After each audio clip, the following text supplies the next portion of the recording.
നമ്മൾ ഇന്നലെ ചിന്തിച്ച കാര്യം പുറകോട്ട് പോകുന്നില്ല. കാരണം ഈ നാളെയുമായി ഈ കാര്യങ്ങൾ കംപ്ലീറ്റ് ചെയ്യേണ്ടതുണ്ട്. ഞാൻ ഇന്ന് പഠിക്കാൻ പോകുന്ന കാര്യത്തിലേക്കാണ് പോകുന്നത്. 2-ാം അധ്യായം, വെളിപ്പാട് പുസ്തകം 2-ാം അധ്യായം, അതിന്റെ 3, 4, 5 വാക്യങ്ങൾ നമുക്കൊന്ന് വായിക്കാം. വെളിപ്പാട് പുസ്തകം 2-ാം അധ്യായം 3, 4, 5. നിനക്ക് സഹിഷ്ണുതയുള്ളതും എൻ്റെ നാമനിമിത്തം നീ സഹിച്ചതും തളർന്നു പോകാഞ്ഞതും ഞാൻ അറിയുന്നു. എങ്കിലും നിന്റെ ആദ്യ സ്നേഹം വിട്ടുകളഞ്ഞു എന്ന ഒരു കുറ്റം നിന്നെക്കുറിച്ച് പറവാനുണ്ട്. നീ ഏതിൽ നിന്ന് വീണിരിക്കുന്നു എന്നോർത്ത് മാനസാന്തരപ്പെട്ട് ആദ്യത്തെ പ്രവൃത്തി ചെയ്യുക. അല്ലാഞ്ഞാൽ ഞാൻ വരികയും നീ മാനസാന്തരപ്പെടാഞ്ഞാൽ നിന്റെ നിലവിളക്ക് അതിൻ്റെ നിലയിൽ നിന്ന് നീക്കുകയും ചെയ്യും. ഒരു വാക്കോട് പ്രാർത്ഥിക്കാം. പിതാവേ, ഞങ്ങൾ വീണ്ടും അങ്ങയുടെ സന്നിധിയിലിരിക്കുന്നു. അങ്ങ് ഞങ്ങൾക്ക് നൽകിയതാണ് ഈ വചനം. അങ്ങയുടെ ആത്മാവിനാൽ രേഖപ്പെടുത്തിയതാണ്. ഞങ്ങൾ ഓരോരുത്തരും അങ്ങയുടെ സ്വന്തമാണ്, അടിയനും അങ്ങയുടേതാണ്. ഇന്ന് രാത്രിയിൽ ഞങ്ങൾ ധ്യാനിക്കുന്ന വചനം ഞങ്ങളുടെ ഓരോരുത്തരുടെയും ജീവിതത്തിൽ ആത്മീക അനുഗ്രഹത്തിന് കാരണമായി തീരണമേ എന്ന് പ്രാർത്ഥിക്കുന്നു. അല്പമാം ഉപകരണം കൊണ്ട് മെച്ചമെഴുന്ന നൽവേല ചെയ്യാൻ കഴിവുള്ള അങ്ങയുടെ കരങ്ങളിലേക്ക് അടിയനെയും ദൈവസഭയെയും സമർപ്പിച്ച് പ്രാർത്ഥിക്കുന്നു. അവിടുത്തെ ആത്മാവിനാൽ നിറയ്ക്കണമേ. ആത്മാവിന്റെ സഹായത്താൽ കാര്യങ്ങൾ ചെയ്യുവാൻ ബലപ്പെടുത്തണമേ. യേശുക്രിസ്തുവിനെ അപേക്ഷിക്കുന്നു, കേൾക്കുമാറാകണമേ. നമ്മൾ ഇന്നലെ ചിന്തിച്ചു ആ എഫെസോസ് സഭയ്ക്കുണ്ടായ 8 പ്രത്യേകമായ ഗുണങ്ങൾ. നല്ല ക്വാളിറ്റിയുള്ള ഒരു സഭയാണ്. ആ 8 കാര്യങ്ങൾ ഒന്നുകൂടെ ഒന്ന് ആവർത്തിക്കുകയാണ്. 1, ഞാൻ നിന്റെ പ്രവൃത്തി, ഒരു നല്ല പ്രവൃത്തിയുള്ള സഭയാണ്. 2, പ്രയത്നമുള്ള സഭയാണ്. 3, സഹിഷ്ണുതയുള്ള സഭയാണ്. 4, കൊള്ളരുതാത്തവരെ സഹിച്ചുകൂടാത്ത ഒരു സഭയാണ്. 5, പരീക്ഷിക്കുന്ന ഒരു സഭയാണ്. അപ്പോസ്തലന്മാരല്ലാത്തവരെ പരീക്ഷിച്ച ഒരു സഭയാണ്. 6ാമത്തെ കാര്യം, നിനക്ക് സഹിഷ്ണുതയുണ്ട്. 3ാമത്തെ കാര്യത്തിലും അത് തന്നെ ഉണ്ടല്ലോ എന്ന് നിങ്ങൾക്ക് തോന്നുമായിരിക്കാം. നമ്മൾ അതിലേക്ക് വരാം. 3ാമത്തെ കാര്യത്തിൽ സഹിഷ്ണുത പറഞ്ഞിട്ടുണ്ട്. 6ാമത്തെ കാര്യം വീണ്ടും 3-ാം വാക്യത്തിൽ നിനക്ക് സഹിഷ്ണുതയുണ്ട്. 7ാമത്തെ കാര്യം, എന്റെ നാമനിമിത്തം നീ സഹിച്ചു. 8ാമത്തെ കാര്യം, തളർന്നു പോകാത്തതും അറിയും. ഇതിനകത്ത് 2 കാര്യങ്ങളാണ് നമ്മൾ ചിന്തിച്ചത്. 1ാമത്തെ കാര്യം, നമ്മുടെ പ്രവൃത്തി അല്ലെങ്കിൽ ദൈവസഭയുടെ പ്രവൃത്തി കർത്താവിന് അറിയാം. 2ാമത്തെ കാര്യം, പ്രയത്നം അറിയാം. ഞാൻ വിശദീകരിക്കേണ്ട ആവശ്യമില്ല. പ്രയത്നവും പ്രവൃത്തിയും രണ്ട് ആസ്പെക്റ്റ് ആണ് എന്നുള്ളത് നമ്മൾ ചിന്തിച്ചു. ഇത് നമ്മൾ 3ാമത്തെ ക്വാളിറ്റിയിലേക്കാണ് വരുന്നത്. ഒരു ദൈവസഭയ്ക്കുണ്ടായ ഏറ്റവും ബെസ്റ്റായ ഒരു ക്വാളിറ്റിയാണ് ഏത്? സഹിഷ്ണുത. ഈ 2ാം വാക്യത്തിലുള്ള സഹിഷ്ണുതയും 3ാം വാക്യത്തിലുള്ള സഹിഷ്ണുതയും ഒന്നാണ് എന്ന് നമുക്ക് തോന്നാം. വേർഡ് ഒന്നാണ്, അതിന്റെ പദം ഒന്നാണ്. പക്ഷേ ഈ പെർസിവറൻസ് എന്നാണ് 2ഇടത്തും പറഞ്ഞിരിക്കുന്നത്. പെർസിവറൻസ് സെയിം വേർഡ് ആണ്, പക്ഷെ 2 കൺസെപ്റ്റാണ്. ആദ്യത്തെ കാര്യം രക്ഷിക്കപ്പെട്ടപ്പോൾ നമുക്ക് ഉണ്ടാകുന്ന ഒരു കാര്യമാണ് സഹിഷ്ണുത. എന്ത് ഈ സഹിഷ്ണുത എന്ന് പറയുന്ന അർത്ഥം? ഇത് മനസ്സിലാക്കാൻ നമുക്ക് റോമാലേഖനത്തിലേക്ക് ഒന്ന് വരാം. നമുക്കറിയാവുന്ന ഒരു റെഫറൻസ് ആണ് റോമാലേഖനം 5-ാം അധ്യായം, അതിന്റെ 2ാമത്തെ വാക്യം. Romance chapter 5:2. അവിടെ ഒരു പ്രധാനപ്പെട്ട കാര്യം ദൈവത്തിന്റെ ആത്മാവ് പറയുന്നുണ്ട്. കഷ്ടത സഹിഷ്ണുതയും, സഹിഷ്ണുത സിദ്ധതയും, സിദ്ധത പ്രത്യാശയും ഉളവാക്കും. ഇതെപ്പോ നമുക്ക് കിട്ടിയില്ല? 1-ാം വാക്യം, വിശ്വാസത്താൽ നീതീകരിക്കപ്പെട്ടിട്ട് നമ്മുടെ കർത്താവായ യേശുക്രിസ്തു മൂലം നമുക്ക് ദൈവത്തോട് സമാധാനമുണ്ട് എന്ന് പറഞ്ഞിട്ട് തൊട്ടടുത്ത വാക്യത്തിൽ പറയാണ്. ആ വാക്യം എങ്ങനെയാണ് ലിങ്ക് ചെയ്തിരിക്കുന്നത്? ആ 1-ാം വാക്യവും 2-ാം വാക്യവും ലിങ്ക് ചെയ്യുമ്പോൾ ഒരു പദമുണ്ട് അവിടെ. എന്താ? 1-ാം വാക്യം, വിശ്വാസത്താൽ നീതീകരിക്കപ്പെട്ടിട്ട് നമ്മുടെ കർത്താവായ യേശുക്രിസ്തു മൂലം നമുക്ക് ദൈവത്തോട് സമാധാനമുണ്ട് എന്ന് പറഞ്ഞിട്ട് ആ നീതീകരണ മുഖാന്തരം നമുക്ക് ലഭിക്കുന്ന അനുഗ്രഹങ്ങളാണ് ഏതൊക്കെ? കഷ്ടത. നീതീകരണ മുഖാന്തരം നമുക്ക് ലഭിക്കുന്നതാണോ കഷ്ടത? ബൈബിൾ ക്ലാസ് പ്രസംഗമല്ല. നമുക്ക് ആർക്കെങ്കിലും ഇഷ്ടമുണ്ടോ കഷ്ടത കിട്ടാനായിട്ട്? പറയൂ. ഇല്ല. കഷ്ടത ആർക്കും ഇഷ്ടമില്ല. ഫിലിപ്പിയർ 1:29 നമുക്ക് കാണാൻ അറിയാവുന്നതാണ്. എന്താ? ക്രിസ്തുവിൽ വിശ്വസിപ്പാൻ മാത്രമല്ല അവന് വേണ്ടി കഷ്ടം അനുഭവിക്കുവാനും. ഒരു പദം വിട്ടുപോയി. നിങ്ങൾക്ക് എന്നൊരു പദമുണ്ട്. നിങ്ങൾക്ക് വരം നൽകിയിരിക്കും. ഈ വരം നമുക്ക് ആർക്കെങ്കിലും വേണോ? വേണ്ട. നമുക്ക് ഈ വരം വേണ്ട. ഈ വരത്തിന് വേണ്ടി ഏതെങ്കിലും ഉപവാസ പ്രാർത്ഥന കേട്ടിട്ടുണ്ടോ? ഈ കഷ്ടതയുള്ള വരം, അതിനുവേണ്ടി നമുക്ക് ഉപവസിച്ച് പ്രാർത്ഥിക്കാം. ഈ 40 ദിവസം ഉപവാസവും 80 ദിവസം ഉപവാസമൊക്കെ ഇവിടെ പൊട്ടിഘോഷിക്കുന്നുണ്ടല്ലോ. ഇവിടെ കാണാൻ കേൾക്കുന്നുണ്ടോ ഈ ഒരു വരത്തിന് വേണ്ടി? ഇല്ല. നമുക്ക് ആർക്കും അത് ഇഷ്ടമില്ല. പക്ഷെ ഓരോ ദൈവ പൈതലിനും എന്തുണ്ടെന്നറിയാമോ? കഷ്ടതയുണ്ട്. പക്ഷെ ഒറ്റ കാര്യം മാത്രമുള്ള വ്യത്യാസം എന്താണെന്നറിയാമോ? അതിന് നിശ്ചയമായിട്ട് പറയുകയാണെങ്കിൽ മറ്റൊരാളുടെ ക്വസ്റ്റ്യൻ പേപ്പർ നമ്മൾ എടുത്ത് എന്ത് ചെയ്യരുത്? എഴുതരുത്. നമ്മുടെ ക്വസ്റ്റ്യനെ നമ്മൾ എന്ത് ചെയ്യാവും? എഴുതാവും. ചെറിയാൻ സാർ പണ്ട് പറഞ്ഞൊരു ഉദാഹരണം എന്റെ മനസ്സിൽ ഓർമ്മയുണ്ട്. ഞാൻ ചെറുപ്പമായിരുന്നു കുമ്മരയുടെ കൺവെൻഷന് പോയി ഓലക്കേറിൽ ഇരുന്നിട്ടുണ്ട്. ഓല നെയ്ത് അതിന്റെ ഇടക്കേറിൽ പോയി ഇരുന്നിട്ട് ഇങ്ങനെ കേട്ടിട്ടുണ്ട്. അപ്പൊ പറഞ്ഞൊരു ഉദാഹരണം എന്തും എനിക്ക് മനസ്സിൽ ഓർമ്മയുണ്ട്. ഒരിക്കൽ ഒരു അമ്മച്ചി ദൈവത്തിന്റെ അടുത്ത് നിന്ന് പരാതി പറഞ്ഞു, എനിക്കുള്ള കുരിശ് ഭയങ്കര കുരിശാണ്, ഈ കുരിശൊന്നും എനിക്ക് വേണ്ട, ഇതെനിക്ക് സഹിക്കാനേ പറ്റൂല. അപ്പൊ കർത്താവ് പറഞ്ഞു, ശരി, ആ കുരിശ് ആ മൂലയ്ക്ക് വെച്ചോളൂ, എന്നിട്ട് നിനക്ക് അവിടെ ഒരുപാട് കുരിശിനെ കൊണ്ട് നിനക്ക് ഇഷ്ടമുള്ള എടുത്തോളൂ. അപ്പൊ അമ്മച്ചി എന്ത് ചെയ്തു? ഓരോ കുരിശും എന്ത് ചെയ്തു? ചെന്ന് പൊക്കി നോക്കി. എന്റെ വാക്കുകളിൽ ചെറിയ സാറിന്റെ വാക്കുകളാണ്. ഓരോ കുരിശും എന്ത് ചെയ്തു? പൊക്കി നോക്കി. അവസാനം 10-60 കുരിശുണ്ട്. അതെല്ലാം പൊക്കി നോക്കിയിട്ട് അവസാനം ഒരു കുരിശിനെ പൊക്കിട്ട് വയ്ക്കും. ഇത്രയും ലളിതമായ ഒരു കുരിശ് ഇവിടെ ഇരുന്നിട്ടാണ് എനിക്ക് ഏറ്റവും വലിയൊരു കഷ്ടതയാകുന്ന കുരിശ് എന്ത് ചെയ്ത് കർത്താവ് തന്നത്. ഇതിന് തന്നാ പോരായിരുന്നോ എന്ന് കർത്താവിനോട് പരിഭവം പറയും. ഉടനെ കർത്താവ് ചോദിച്ചതായിട്ടാണ് ആ കഥ. അല്ലയോ മറിയാമേ, അറിയാൻ സാർ അങ്ങനെ വിളിച്ച്, അല്ലയോ മറിയാമേ, നീ ആ ക്രൂശിലേക്ക് ഒന്ന് ശ്രദ്ധിച്ചു നോക്കിക്കേ. എന്തായി ക്രൂശ്? നീ ഒന്നോട് ശ്രദ്ധിച്ചു നോക്കിക്കേ. അപ്പോഴാണ് മനസ്സിലായത് അമ്മച്ചി കൊണ്ടുവച്ച അതേ ക്രൂശ് തന്നെയാണ് എടുത്തോണ്ട് പോയത്. എന്ന് പറഞ്ഞാൽ എല്ലാവർക്കും ഓരോ തരത്തിലുള്ള കഷ്ടതകളുണ്ട്. ആ കഷ്ടതകൾക്ക് അളവുണ്ട്. ഈ കഷ്ടത വരുമ്പോൾ തന്നെ അത് സഹിക്കാനുള്ള ദൈവകൃപയോട് ദൈവം തരും. അതാണ് ഏറ്റവും വലിയ കാര്യം. ഇത് സഹിച്ചതിന് ശേഷം ഇത് എത്ര സമയത്തേക്കുണ്ട്? ഇതിന് നൊടി നേരം. ഇതിന് സമയം പറഞ്ഞിട്ടുണ്ട്. ഈ ബൈബിളിൽ ഈ ടൈം പറഞ്ഞതൊക്കെ ഭയങ്കര രസകരമായാണ്. നൊടി നേരം, അമ്പിൻപാട് ദൂരം. അമ്പിൻപാട് ദൂരം എന്ന് പറഞ്ഞാൽ എന്താ? ഒരമ്പെടുത്ത് എഴുതാൻ എത്ര പോകുമോ അത്രയും ദൂരം. കല്ലേറ് ദൂരം, ഒരു കല്ലെടുത്തെറിഞ്ഞാൽ എത്രയും പോകുമോ അത്രയും. ഈ ഇങ്ങനെയുള്ള അളവുകൾ നല്ലൊരു പഠനമാണ്. അപ്പൊ എന്താണ് ഇവിടെയും നമുക്ക് ദൈവം വളരെ വ്യക്തമായി നമുക്ക് സഹിക്കാവുന്നത് മാത്രമേ ദൈവം ചെയ്തുള്ളൂ. അതിനപ്പുറത്തോട്ട് നമുക്ക് തന്നിട്ടില്ല. നമുക്ക് അതിനുള്ള കൃപ ദൈവം തരും. നമ്മൾ വിചാരിക്കണം നമുക്കൊരു കഷ്ടതയുണ്ട്. രക്ഷിക്കപ്പെടുമ്പോൾ തന്നെ കിട്ടുന്നൊരു അനുഗ്രഹമാണ്. ആ സഹിഷ്ണുതയാണ് ആർക്കുള്ളതെന്ന് പറയുന്നത്. എഫെസോസിലുള്ള വിശ്വാസികൾക്ക് ആ സഹിഷ്ണുതയുണ്ട്. നമുക്കുണ്ടോ ആ സഹിഷ്ണുത? ഗിഫ്റ്റ് ആയ സഹിഷ്ണുത, രക്ഷിക്കപ്പെട്ടപ്പോൾ നമുക്ക് കിട്ടിയ സഹിഷ്ണുത. ഇനിയും ആ ലേഖനം നമ്മൾ 5-ാം അധ്യായം വായിക്കുമ്പോൾ അതിനൊരു പ്രോസസ് ഉണ്ട്. ആ പ്രോസസ്സാണ് രണ്ടാമത് വെളിപ്പാട് പുസ്തകത്തിൽ പറഞ്ഞിരിക്കുന്നത്. വായിച്ച 3-ാമത്തെ വാക്യത്തിൽ ആ സഹിഷ്ണുത, അതിനിടയ്ക്ക് 2-3 കാര്യങ്ങൾ ഉണ്ടെങ്കിലും നമുക്ക് ആ സഹിഷ്ണുതയോടെ ഒന്ന് വായിക്കാം.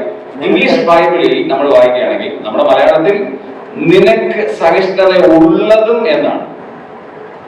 ആദ്യത്തെ സഹിഷ്ണുത എല്ലാവർക്കും കിട്ടുന്ന സഹിഷ്ണുതയാണ്.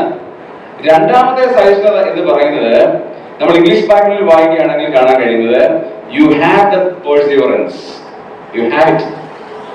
അത് നമ്മൾ എന്ത് ചെയ്യുന്നു? ക്രമേണ നമുക്ക് വേണ്ടി കിട്ടി. റോമാലേഖനം 5-ാം അധ്യായത്തിൽ അത് ഇതിനോട് ബന്ധപ്പെട്ടതാണ്.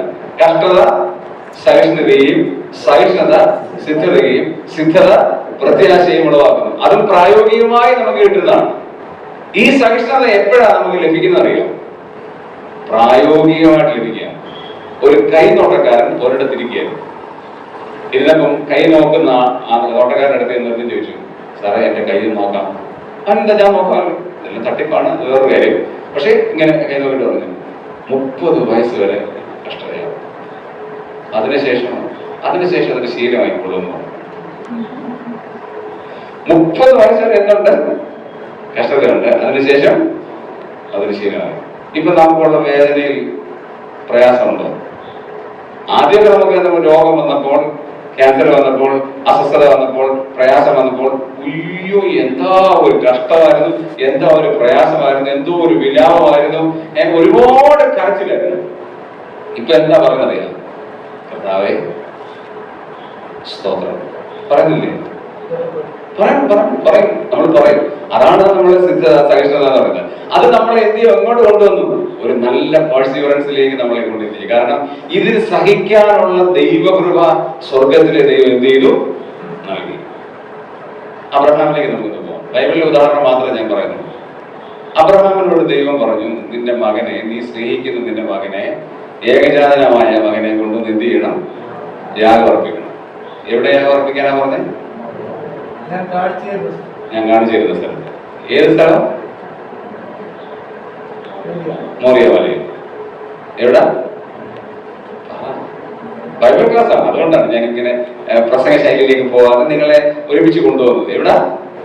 മോറിയ മലയിൽ അല്ല, മോറിയ ദേശത്ത്. അങ്ങനെ 22 മോറിയ ദേശത്ത് ഞാൻ നിന്നോട് കൽപ്പിക്കുന്ന ഒരു മലയിൽ. ഏത് മലയാണെന്ന് പോലും അവിടെ പറഞ്ഞിട്ടില്ല. മോറിയ ദേശമാണ് ഞാൻ നിന്നോട് കൽപ്പിക്കുന്ന ഒരു മലയിൽ. അബ്രഹാമിന് മടി വല്ലതും ഉണ്ടായിരുന്നോ? മടിയുണ്ടായിരുന്നോ? ഇല്ല. എന്നെ മടിയില്ലാത്ത 25 വർഷം മുമ്പായിരുന്നെങ്കിൽ അബ്രഹാമിന് എന്തുണ്ടാകുമായിരുന്നു? മടി ഉണ്ടാകും. 25-ാമത്തെ വയസ്സിൽ അരുളപ്പാട് കൊടുത്തു, ഇനി ഒരു മകനെ നിനക്ക് തരും, തലമുറ നിന്റെ സന്തതി തന്നെ അനുഗ്രഹിക്കപ്പെടുമെന്ന് പറഞ്ഞപ്പോ വിശ്വസിച്ചു അബ്രഹാം. അന്നേരം വിശ്വസിച്ചു. കുറച്ച് കഴിഞ്ഞപ്പോ സാറാമ്മച്ചി എന്താ പറഞ്ഞു? ഒരാളെ എടുക്കുന്നതായിരിക്കും നല്ലത്. ആരെ? ഹാഗാർ. ആ ഹാഗാറാണ് ഇന്ന് ലോകത്തിലെ ഏറ്റവും വലിയ പ്രശ്നം. വെയിറ്റ് ചെയ്തോ? ഇല്ല. വെയിറ്റ് ചെയ്തോ? ഇല്ല. പക്ഷെ ഇപ്പൊ അബ്രഹാമിന് മനസ്സിലായി. എന്ത് മനസ്സിലായി? ഈ മകനെ യാഗം അർപ്പിച്ചാലും എനിക്ക് എന്ത് കിട്ടും? തിരിച്ചു കിട്ടും. എവിടെ വായിക്കുന്ന? റോമാലേഖനത്തിലെ വായിക്കുന്നു. എവിടെ അങ്ങനെ വായിക്കുന്നുണ്ട്? ഇതാ, പൊടിയിൽ നിന്ന്, ചാരത്തിൽ നിന്ന് എന്റെ മകനെ തിരിച്ചു കൊണ്ടുവരാൻ കഴിയുമെന്ന് പറഞ്ഞ് വിശ്വസിച്ചു എന്ന് അപ്പോസ്തലനായ പൗലോസ് 4-ാം അധ്യായം, റോമാലേഖനം 4-ാം അധ്യായം എഴുതുന്നുണ്ട്. അത് അബ്രഹാം വിശ്വസിച്ചു. എപ്പോഴാണ്? നീണ്ട 25 വർഷം എക്സ്പീരിയൻസിലൂടെ കടന്നുപോയി, ആ സഹിഷ്ണുതയിലൂടെ കടന്നുപോയി, പ്രയാസത്തിലൂടെ കടന്നുപോയി. ഇനി എന്റെ മകനെ ചാരത്തിൽ നിന്ന് തരാനായിട്ട് കർത്താവിന് കഴിയും എന്ന് വിശ്വാസമുള്ളത് കൊണ്ട് ഒരൊറ്റ വാക്ക് പോലും പറയാതെ ഇസാഖിനെ ഒന്ന് ഓർത്ത് നോക്കി. എത്ര വയസ്സുണ്ടാവും ഇസാഖിനെ യാഗം അർപ്പിക്കാൻ എടുത്ത് പോയപ്പോ? ബൈബിളിലൊന്നും ഇല്ല, നമ്മൾ ഊഹിക്കുക. എത്ര കാണും? 17. പിന്നെ സുസ്മാ 17 പറഞ്ഞു. നിങ്ങൾ പറഞ്ഞോളൂ, എത്ര വയസ്സ് കാണും? നമുക്കറിയത്തില്ല, കാരണം ബൈബിളിൽ അത് കൊടുത്തിട്ടില്ല. നമ്മൾ ഊഹിക്കാൻ പോവാണ്. ഒരു കണക്കിന് വേണ്ടി ഞാൻ ഊഹിക്കാൻ പറഞ്ഞു. എത്ര കാണും? എന്നോട് കണക്കാം. 16 വയസ്സ് കാണും. 15 വയസ്സ് കാണും. ഒരു പ്രശ്നമില്ല. പക്ഷെ ഒറ്റ പ്രശ്നമാണ്, നിങ്ങൾ ഇസ്ഹാക്കിന് എത്ര വയസ്സ് കൊടുക്കുന്നോ അത്രയും വയസ്സിലൂടെ അബ്രഹാമിന് കൂട്ടിക്കോണം. 100+. മനസ്സിലായോ? നിങ്ങൾ 25 വയസ്സ് ഇസ്ഹാക്കിന് കൊടുത്തോ, ഞങ്ങൾക്ക് പ്രശ്നമൊന്നുമില്ല. പക്ഷെ അബ്രഹാമിന് എത്ര വയസ്സുണ്ട്? അപ്പം 125 വയസ്സുണ്ട്. ഈ 125 വയസ്സുള്ള ഈ അബ്രഹാം വെട്ടകന്മേലെ, മലയുടെ മേലെ നിൽക്കുകയാണ്. മോറിയ ദേശത്തെ മലയുടെ മേലെ നിൽക്കുകയാണ്. അവിടെ നിന്ന് ഒരു ഉന്തുന്തിയാൽ അബ്രഹാം താഴെ. പക്ഷെ ഇസഹാക്ക് കൈയും കാല് കെട്ടി നിന്നും അവിടെ പറഞ്ഞിട്ടില്ല. ഇസാക്കിനെ കെട്ടിയത് മാത്രമേ പറഞ്ഞിട്ടുള്ളൂ. നമ്മൾ അങ്ങ് ചിന്തിക്കുകയാണ് എന്താണ് കൈയും കാലും ഒക്കെ എന്ത് ചെയ്തു കെട്ടി, നമ്മളങ്ങ് ചിന്തിക്കുക. എന്തെങ്കിലും ഉടക്ക് പറഞ്ഞു ഇസാക്ക് ഇല്ല. അബ്രഹാമിന്റെ വിശ്വാസം നമ്മളെ സമ്മതിക്കണം. എവിടുന്നാ ഇസാക്കിന് വിശ്വാസം കിട്ടിയത്? ഈ 25 വർഷത്തെ സഹിഷ്ണുത, പെർസിവറൻസ് ആരോട് കമ്മ്യൂണിക്കേറ്റ് ചെയ്തു? ഇസാക്കിനോട് പറഞ്ഞു, ഇസാക്കെ, എന്നെ കൊണ്ടുവന്ന ഒരു മഹാനായ ദൈവമുണ്ട്. ആ ദൈവം ഒന്നുമില്ലായ്മയിൽ നിന്നാണ് എന്നെ കൊണ്ടുവന്നത്. ഈ കാണുന്നത് മുഴുവൻ തന്നതാര? ഈ മഹോന്നതനായ ദൈവമാണ്. എന്റെ ജീവിതത്തിലെ കഷ്ടതയുടെ ഓരോ രംഗങ്ങളിലൂടെ കടന്നു പോയത് എന്റെ ദൈവമാണ് എന്നെ നടത്തിയത്. ഇത് മുഴുവനും ഇസാക്കിനോട് അബ്രഹാം സംസാരിക്കുക. നമ്മുടെ പിള്ളേരോട് ഇപ്പൊ പറയാൻ തുടങ്ങി എന്ത് പറയും? അപ്പൻ കെട്ടഴിച്ചിട്ടുണ്ട്. എടാ, നിന്റെ കാലത്ത് ഞാൻ എന്ത് ബുദ്ധിമുട്ടി എന്ന് പറഞ്ഞാൽ എന്താ പറയും? അപ്പം തുടങ്ങി പണ്ടത്തെ കാലം. എനിക്കൊന്നും കേൾക്കണ്ട, അത് കേൾക്കണം, അത് മനസ്സിലാകണം. പക്ഷെ നമ്മൾ പറയുന്ന മെത്തേഡ് ഒന്ന് ചേഞ്ച് ചെയ്താൽ മാത്രം മതി. നമ്മളെപ്പോഴും അറിയാമോടാ ഞാൻ എന്ത് നടന്നറിയാം എന്ന് പറഞ്ഞ സെയിം ശൈലി ഉപയോഗിക്കരുത്. വേറെ മെത്തേഡ് ഉപയോഗിച്ചാൽ നമ്മുടെ ആശയവിനിമയം ഭയങ്കര കറക്റ്റ് ആകും. ഈ സഹിഷ്ണുത, ഈ പ്രയാസത്തിലൂടെ കടന്നുപോയ അബ്രഹാമിന്റെ സഹിഷ്ണുതയും ഇസ്ഹാക്കിന്റെ സഹിഷ്ണുതയും അവരെ ഏറ്റവും വലിയ പ്രായോഗിക സഹിഷ്ണുതയിലേക്ക് കൊണ്ടുവന്നു. ഇവിടെ വെളിപ്പാട് പുസ്തകത്തിൽ കർത്താവ് പറയാണ്, നിങ്ങൾക്ക് സഹിഷ്ണുത 2 ടൈപ്പ് ഉണ്ട്. ഒന്ന്, രക്ഷിക്കപ്പെട്ടപ്പോൾ നിങ്ങൾക്ക് ലഭിച്ച സഹിഷ്ണുത. അത് മാത്രമല്ല, ജീവിത യാത്രയിൽ നാം ഓരോരുത്തരും അനുഭവിച്ചു തീർന്ന കഷ്ടതകളും ദുഃഖങ്ങളും നെടുവീർപ്പുകളും. കഷ്ടതയുണ്ടോ? ഉണ്ടോന്ന് ഞാൻ സാധാരണ പറയാറുണ്ട്. വിൽക്കാൻ തക്കോണമുള്ള കഷ്ടത നമ്മുടെ പക്കലുണ്ട്. കഷ്ടതെങ്കിലും കൂടിയിട്ട് നമുക്ക് എന്ത് ചെയ്യാം? സെയിൽ ചെയ്യാനായിട്ടൊരു ബോർഡൊക്കെ വെക്കാം. അത്രയും കഷ്ടം. പക്ഷെ നമുക്ക് പരാതിയില്ല. പരാതിപ്പെടരുത്. കാരണം എന്നാ, നമ്മളെ ദൈവം അതിനു വേണ്ടിയാണ് ഡിസൈൻ ചെയ്തിരിക്കുന്നത്. ഈ അലമാരിക്കകത്ത് നമ്മൾ കടലോട് ചെന്ന നല്ല തുണികൾ ഇങ്ങനെ ഇട്ടിരിക്കുന്നു. എന്തിനാ ഇട്ടിരിക്കുന്നു അറിയാം? ഇതിനെക്കാട്ടിലും നല്ല തുണികൾ ഇവിടുണ്ട്, അകത്തുണ്ടെന്ന് കാണിക്കാൻ വേണ്ടിയാണ്. അപ്പൊ നമ്മൾ നല്ല ചുരിദാറാണല്ലോ, നമുക്ക് അകത്തൊന്ന് കയറിയാലോ, നല്ല സാരിയാണല്ലോ കയറിയാലോ. കാരണം ഇതിനെക്കാട്ടിലും നല്ലത് അതിനകത്തുണ്ടെന്ന് പ്രദർശിപ്പിക്കാൻ വേണ്ടിയാണ് ഏറ്റവും ഫ്രണ്ടിൽ അത് വെച്ചിരിക്കുന്നത്. ഇതുപോലെ നമ്മളെ മറ്റുള്ളവരുടെ മുമ്പിൽ അനേകർക്ക് പ്രദർശന വസ്തുവാണ്. എന്ന് പറഞ്ഞാൽ ഇതാ കഷ്ടത അനുഭവിച്ചിട്ടും ഈ ഒരു മനുഷ്യന് യാതൊരു പ്രയാസവും ഇല്ല, യാതൊരു കുലുക്കവും ഇല്ല, ചഞ്ചലമില്ല, ഇതിനെക്കാട്ടും വലിയ ബ്ലെസ്സിങ് ഉണ്ട് എന്ന് കാണിക്കാനാണ് നമ്മളെ കഷ്ടതയിലൂടെ, പ്രയാസത്തിലൂടെ, വേദനയിലൂടെ കടത്തിവിട്ട് ഒരു വലിയ സഹിഷ്ണുതയിലേക്ക് ഉണ്ട്. ആ സഭയ്ക്ക് അതുണ്ടായിരുന്നു. വീണ്ടും നമുക്ക് 2-ാം അധ്യായത്തിലേക്ക് മടങ്ങി വരാം. അവിടെ പറയുന്ന മറ്റൊരു പ്രധാനപ്പെട്ട കാര്യമുണ്ട്, നിന്റെ സഹിഷ്ണുത. അടുത്ത പദം നമ്മൾ വായിക്കുന്നത് 2-ാം വാക്യത്തിലാണ്. കൊള്ളരുതാത്തവരെ നിനക്ക് സഹിച്ചുകൂടാ. ഇതൊരു മനഃശാസ്ത്രപരമായ ട്രീറ്റ്മെന്റ് ആണ് കർത്താവ് നൽകിയിരിക്കുന്നത്. നമ്മളത് ഇംഗ്ലീഷ് ബൈബിളിൽ വായിക്കുകയാണെങ്കിൽ വളരെ രസകരമാണ്. അവിടെ ഇങ്ങനെയാണ് നമ്മൾ വായിക്കുന്നത്, you cannot tolerate evil men. You cannot tolerate evil men. ഞാനൊരു കാര്യം ശ്രദ്ധിച്ച് പറയാൻ പോവാണ്. നമുക്ക് ഈ ലോകത്തിലുള്ള എല്ലാവരും ഇഷ്ടമാണ് അല്ല. നമുക്ക് ചിലരെ നമുക്ക് എന്ത് ചെയ്യും? അഡ്ജസ്റ്റ് ആവില്ല. ചിലരുടെ ക്യാരക്ടർ കാണുമ്പോഴേ നമ്മൾ എന്ത് പറയും? അത് ഒത്തിരി ഒന്നും സംസാരിക്കണമെന്നൊന്നുമില്ല. ഒരു 10 മിനിറ്റ് നമ്മളോട് സംസാരിച്ചാൽ മതി, അവനാണ് ശരിയാണോ ഇല്ലയോ നമ്മൾ എന്ത് ചെയ്യും? പക്ഷെ നമ്മൾ അവരോട് ദേഷ്യത്തിലാണോ ഇടപെടുന്നത്? നമ്മൾ പിന്നെ ഒരു കാര്യത്തിലും അവരോട് എന്ത് ചെയ്യില്ല, ടോളറേറ്റ് ചെയ്യില്ല, മിങ്കിൾ ചെയ്യുന്നില്ല. ഈ എഫെസോസിലുള്ള സഭയ്ക്കുണ്ടായിരുന്ന പ്രത്യേകത, ഈ ബൈബിൾ പ്രിൻസിപ്പിൾസിനെതിരായിട്ട് പോകുന്ന ആളുകളെ കണ്ടപ്പോൾ അവരെന്ത് ചെയ്തില്ല? കോംപ്രമൈസ് ചെയ്തില്ല. ഇന്നത്തെ നമ്മുടെ യുവാക്കന്മാർക്കും നമ്മുടെ സഭകൾക്കും പറ്റിയിരിക്കുന്ന ഏറ്റവും വലിയ പരാജയം എന്ന് പറയുന്നത് കോംപ്രമൈസാണ്. കോംപ്രമൈസ് എന്നൊരു കാര്യം ഉപദേശപരമായിട്ടായിക്കോട്ടെ, പ്രായോഗിക ലൈഫിലായിക്കോട്ടെ പാടില്ല.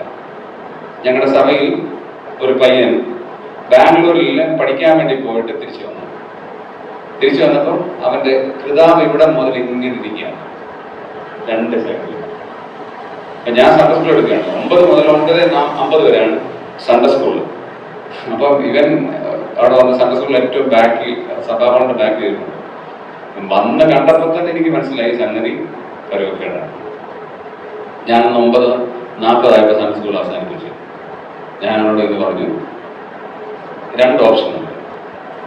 ഒന്നുകിൽ നിനക്ക് ബാർബർ ഷോപ്പിൽ പോയി ഷേവ് ചെയ്യാം, 2 വണ്ടി അവിടെ കിടപ്പുണ്ട്, എൻ്റെ കാറ് കിടപ്പുണ്ട്, മാരുതി കാറാണ്, നിനക്ക് ഓടിക്കാം. വീട്ടിൽ പോയി എൻ്റെ വീട്ടിൽ ഷേവിങ് ഇരിക്കുന്ന സ്ഥലം ബ്ലേഡ് ഇരിപ്പുണ്ട്, നിനക്ക് പോയി പഠിക്കാം. ഇത് രണ്ടിനും നീ മനസ്സല്ലെങ്കിൽ വന്ന വണ്ടിക്ക് എന്ത് ചെയ്യാം, തിരിച്ചു പോകാം. കത്തോലിക്കയിൽ നിന്ന് രക്ഷിക്കപ്പെട്ടു വന്ന ഫസ്റ്റ് ജനറേഷൻ ആളുകളാണ് ഞങ്ങളുടെ സഭയിലുള്ളവർ മുഴുവനും. അപ്പൊ അപ്പന് ഇത് കേട്ടു. അപ്പൻ ബ്രദർ അങ്ങനെയാണോ പറയുന്നത്, ഈ വിശ്വാസിയോട് അങ്ങനെയാണോ ബ്രദർ പറയുന്നത്, തെറ്റായ കാര്യമാണ്. നമുക്ക് ശരിയാണ്. നിങ്ങൾക്ക് അതെന്തായിട്ട് തോന്നും, തെറ്റായിട്ട് തോന്നും. ഇതിന് ഞാനൊരു ചെറിയ ഇളവ് അനുവദിച്ചു കൊടുത്താൽ അടുത്ത വരുന്ന കൊച്ചെന്താ പറയുന്നറിയാം, ജീവൻ ചേട്ടായിക്ക് അന്ന് ജീവൻ പെർമിഷൻ കൊടുത്തു, പിന്നെ ഞാൻ ചെയ്താൽ എന്താണ് പ്രശ്നം? രാജാക്കന്മാരുടെ പുസ്തകത്തിൽ ആരാണ് തെറ്റ് ചെയ്തെന്നറിയാമോ? രാജാക്കന്മാരാണ്. തെറ്റ് എവിടെ തുടങ്ങി? മേളിൽ താഴോട്ടാണ്, അല്ല താഴെ മേളിലോട്ടാണ്. അതുകൊണ്ട് എന്താ സംഭവിച്ചതറിയാമോ? ന്യായാധിപന്മാരുടെ പുസ്തകത്തിൽ വായിക്കുന്നു, രാജാക്കളുടെ പുസ്തകം വായിക്കുന്നു, രാജാവില്ലായിരുന്നു, ഓരോരുത്തർ ബോധിച്ചതുപോലെ നടന്നു. പ്രിൻസിപ്പിൾസിനെ, ബൈബിൾ തത്വങ്ങൾക്ക് നമ്മൾ ഒരിക്കലും കോംപ്രമൈസ് ചെയ്യാൻ പാടില്ല. ഉപദേശപരമായ കാര്യങ്ങളായാലും പ്രായോഗിക ജീവിത തരത്തിലായാലും ഒരിക്കൽ പോലും കോംപ്രമൈസ് ചെയ്യാൻ പാടില്ല. ഒടുവിൽ ഈ പയ്യൻ എന്നോട് പറഞ്ഞു, അങ്കിളെ ഞാനൊരു കാര്യം ചെയ്യാം, ഞാൻ അങ്കിളിന്റെ വീട്ടിൽ പോകോളാം. ഞങ്ങളുടെ വീട്ടിൽ വന്നു, അവൻ ഷേവ് ചെയ്തു. 10:05 വന്നപ്പോൾ ഞങ്ങളുടെ അടുത്ത ആരാധനയ്ക്ക് എല്ലാവരും 9:50 മുമ്പ് ഹോളിൽ എത്തിയിരിക്കണം എന്നാണ് ഞങ്ങളുടെ പ്രാക്ടിക്കൽ. അവന് 10:05 വരെ എത്തി. അവനോട് വന്നു. അത് കഴിഞ്ഞ് അവൻ വലിയ സങ്കടമായി. ഞാനിത് അവനോട് മുഖത്ത് നോക്കി പറഞ്ഞത്, പെട്ടെന്ന് ഞങ്ങളുടെ സഭ ഭയങ്കര പെട്ടെന്ന് ഒരു ന്യൂസ് സ്പ്രെഡ് ആവുന്ന സഭയാണ്. കാരണം എല്ലാവരും ഭയങ്കര ഇന്റിമസിയാണ്. അപ്പം ആരാധന കഴിഞ്ഞപ്പോഴത്തേക്കും ഈ വിഷയം എന്ത് ചെയ്തു, എല്ലാവരിൽ നിന്നും എന്നാലും ചിലരോട് എന്നാലും രജിബ്രദർ അത് പറയരുതായിരുന്നു കുറെ ആളുകൾ. കുറച്ചവർ പറഞ്ഞത് നല്ല കാര്യമാണ്. അപ്പൊ അവനൊരു ചെറിയ ഒരു സംസാരം ഉണ്ടായെന്ന് മനസ്സിലാക്കിയപ്പോൾ ഞാൻ എന്ത് ചെയ്തു, പ്രസംഗം കഴിഞ്ഞിട്ട് പറഞ്ഞു, ഒരു കാര്യം ക്ലിയറൻസിന് വേണ്ടി ഞാനിവിടെ നിൽക്കുകയാണ്. പ്രസംഗം കഴിഞ്ഞു, ആശീർവാദമൊക്കെ കഴിഞ്ഞ് ഇവിടെ നിൽക്കുന്നു. ഞാൻ പറഞ്ഞു, ഒരുപക്ഷെ ഞാൻ ചെയ്ത ഒരു ചെറിയ നടപടിക്രമത്തെ കുറിച്ച് നിങ്ങൾക്കൊക്കെ എന്തുണ്ടാകാം, തെറ്റിദ്ധാരണ ഉണ്ടാകാം. അതുകൊണ്ട് അവന്റെ പേര് ജീവൻ എന്നാണ്. ജീവൻ തന്നെ ഇതിനൊരു വിശദീകരണം നൽകുന്നതാണ് എന്ന് പറഞ്ഞ് അവനെ മുമ്പിൽ കൊണ്ടു നിർത്തി. അപ്പൊ ഞാൻ പറഞ്ഞു, ഞാൻ ചെയ്തത് തെറ്റാണെങ്കിൽ ഞാൻ ചെയ്തത് തെറ്റാന്ന് പറയണം, ഞാൻ ചെയ്തത് ശരിയാണെങ്കിൽ ശരിയാണെന്ന് പറയണം. ഞാൻ അവരോട് നേരത്തെ പറഞ്ഞു, ഞാൻ എന്നെ വിളിക്കും, നീ സഭയുടെ മുമ്പിൽ ഇത് പറയണം. തെറ്റാണെങ്കിൽ ഹൃദയം ചെയ്ത് തെറ്റാന്ന് തന്നെ പറഞ്ഞു, നോ പ്രോബ്ലം. ശരിയാണെങ്കിൽ ശരിയാണെന്ന് തന്നെ പറഞ്ഞോളൂ പറഞ്ഞു. അവൻ എഴുന്നേറ്റ് വന്ന് പറഞ്ഞു, നിങ്ങൾ ആരും എന്നെ ചൊല്ലി, ഞാൻ രജയങ്ങൾ പറഞ്ഞതിനെ ചൊല്ലി നിങ്ങൾ ആരും വിഷമിക്കുമെന്ന് കണ്ട. രജയങ്ങൾ എന്നോട് വന്ന് ചെയ്തത് 100% ശരിയായ കാര്യമാണ്. നിങ്ങൾ ഒരാൾ പോലും എനിക്ക് സങ്കടപ്പെടേണ്ട, എൻ്റെ അപ്പനും അമ്മയും സങ്കടപ്പെടേണ്ടത്. അവൻ ഇന്ന് അനുഗ്രഹിക്കപ്പെട്ടവനായി ബാംഗ്ലൂരിൽ ഒരു സഭയിൽ വളരെ ആക്റ്റീവായ മെമ്പറായി നല്ലൊരു പെൺകുട്ടിയെ വിവാഹം കഴിച്ച് വളരെ സന്തോഷവാനായി കഴിയുന്നു. ഞാൻ പറഞ്ഞതിന്റെ അർത്ഥം എന്താണെന്ന് ചോദിച്ചാൽ, നമുക്ക് സഹിച്ചുകൂടാത്തവരെ, ബൈബിൾ പ്രിൻസിപ്പിൾസിന് സഹിച്ചുകൂടാത്തവരെ ആദ്യം സ്നേഹബുദ്ധിയെ അവരോട് എന്ത് ചെയ്യണം? ഇത് നമുക്കിവിടെ പറ്റൂല. 12 പോക്കറ്റ് വിട്ടുകൊണ്ട് അവൻ ആരാധനയ്ക്ക് വരും. സ്കൂളിൽ ചെല്ലുമോ? പ്രിൻസിപ്പൾ കയറ്റുമോ? നവീൻ അല്ല, യൂണിഫോം അല്ല, മറ്റേ ഒരുപാട് പോക്കറ്റുള്ള സാധനം ഇട്ടുകൊണ്ട് ആരാധനയ്ക്ക് വരും. ഒരുപോലെ പുതിയ ഫാഷനാണല്ലോ. നേരെ പ്രിൻസിപ്പൾ കയറ്റുമോ? ഇവിടെ വന്നാൽ മൂപ്പന്മാരെ ചോദിക്കുകയല്ലോ, പറഞ്ഞാൽ എന്നാ മൂപ്പൻ ശരിയാണോ എന്ന് അടുത്തിട്ട് വരും. നമ്മുടെ സഭയുടെ കാര്യമാണ് ഞാനിത് പറഞ്ഞിടത്തം. നമ്മുടെ പ്രിൻസിപ്പിൾസിന്, അത് ആരായാലും എക്സ്പർവൈ ആരായാലും, നമ്മുടെ പ്രിൻസിപ്പിൾസിന് സഹിക്കാൻ പറ്റില്ലാത്തവരെ നമ്മൾ വാൺ ചെയ്യണം. കാരണം എന്നാന്നറിയാമോ? ഞാൻ കണക്ക് കൊടുക്കേണ്ടത്. ഇവിടെ ഇരിക്കുന്ന എൽഡേഴ്സ് നിങ്ങൾ ഓരോരുത്തർക്കും കണക്ക് കൊടുക്കേണ്ടത് അല്ലയോ? ഇല്ല, നമ്മൾ വായിച്ചോ 13:17 എബ്രായർ 13:17. ആത്മാക്കൾക്ക് വേണ്ടി ജാഗരിക്കുകയാണ്. ഓരോരുത്തർക്ക് വേണ്ടി എത്ര സമയം മുട്ടിന്മേൽ ദൈവദാസന്മാർ നിൽക്കുന്നറിയാം? മുട്ടിന്മേൽ നിന്ന് എത്ര മണിക്കൂറുകളാണ് വിശ്വാസികൾക്ക് വേണ്ടി പ്രാർത്ഥിക്കുന്നറിയാം? അപ്പൊ ഒരാൾ തെറ്റിപ്പോയാലോ സഹിക്കുമോ? ഇല്ല. അപ്പൊ സഹിച്ചുകൂടാത്തവരെ, ദൈവിക പ്രിൻസിപ്പിള് എതിരായിട്ട് പോകുന്നവരെ ഇവരെന്ത് ചെയ്യുന്നതാ വായിക്കുന്നത്? അവർക്ക് സഹിച്ചുകൂടാനും. കഥാവ് പറയുന്നത് വെരി ഗുഡ് എന്നാ പറയുന്നത്. മനുഷ്യരുടെ മുമ്പിൽ എന്ത് തോന്നും? നമ്മൾ മനുഷ്യരുടെ മുമ്പിൽ നമ്മൾ തോന്നും ഒടക്കം എല്ലാം ഒടക്കം, എന്ത് പറഞ്ഞോലും ഒടക്കം.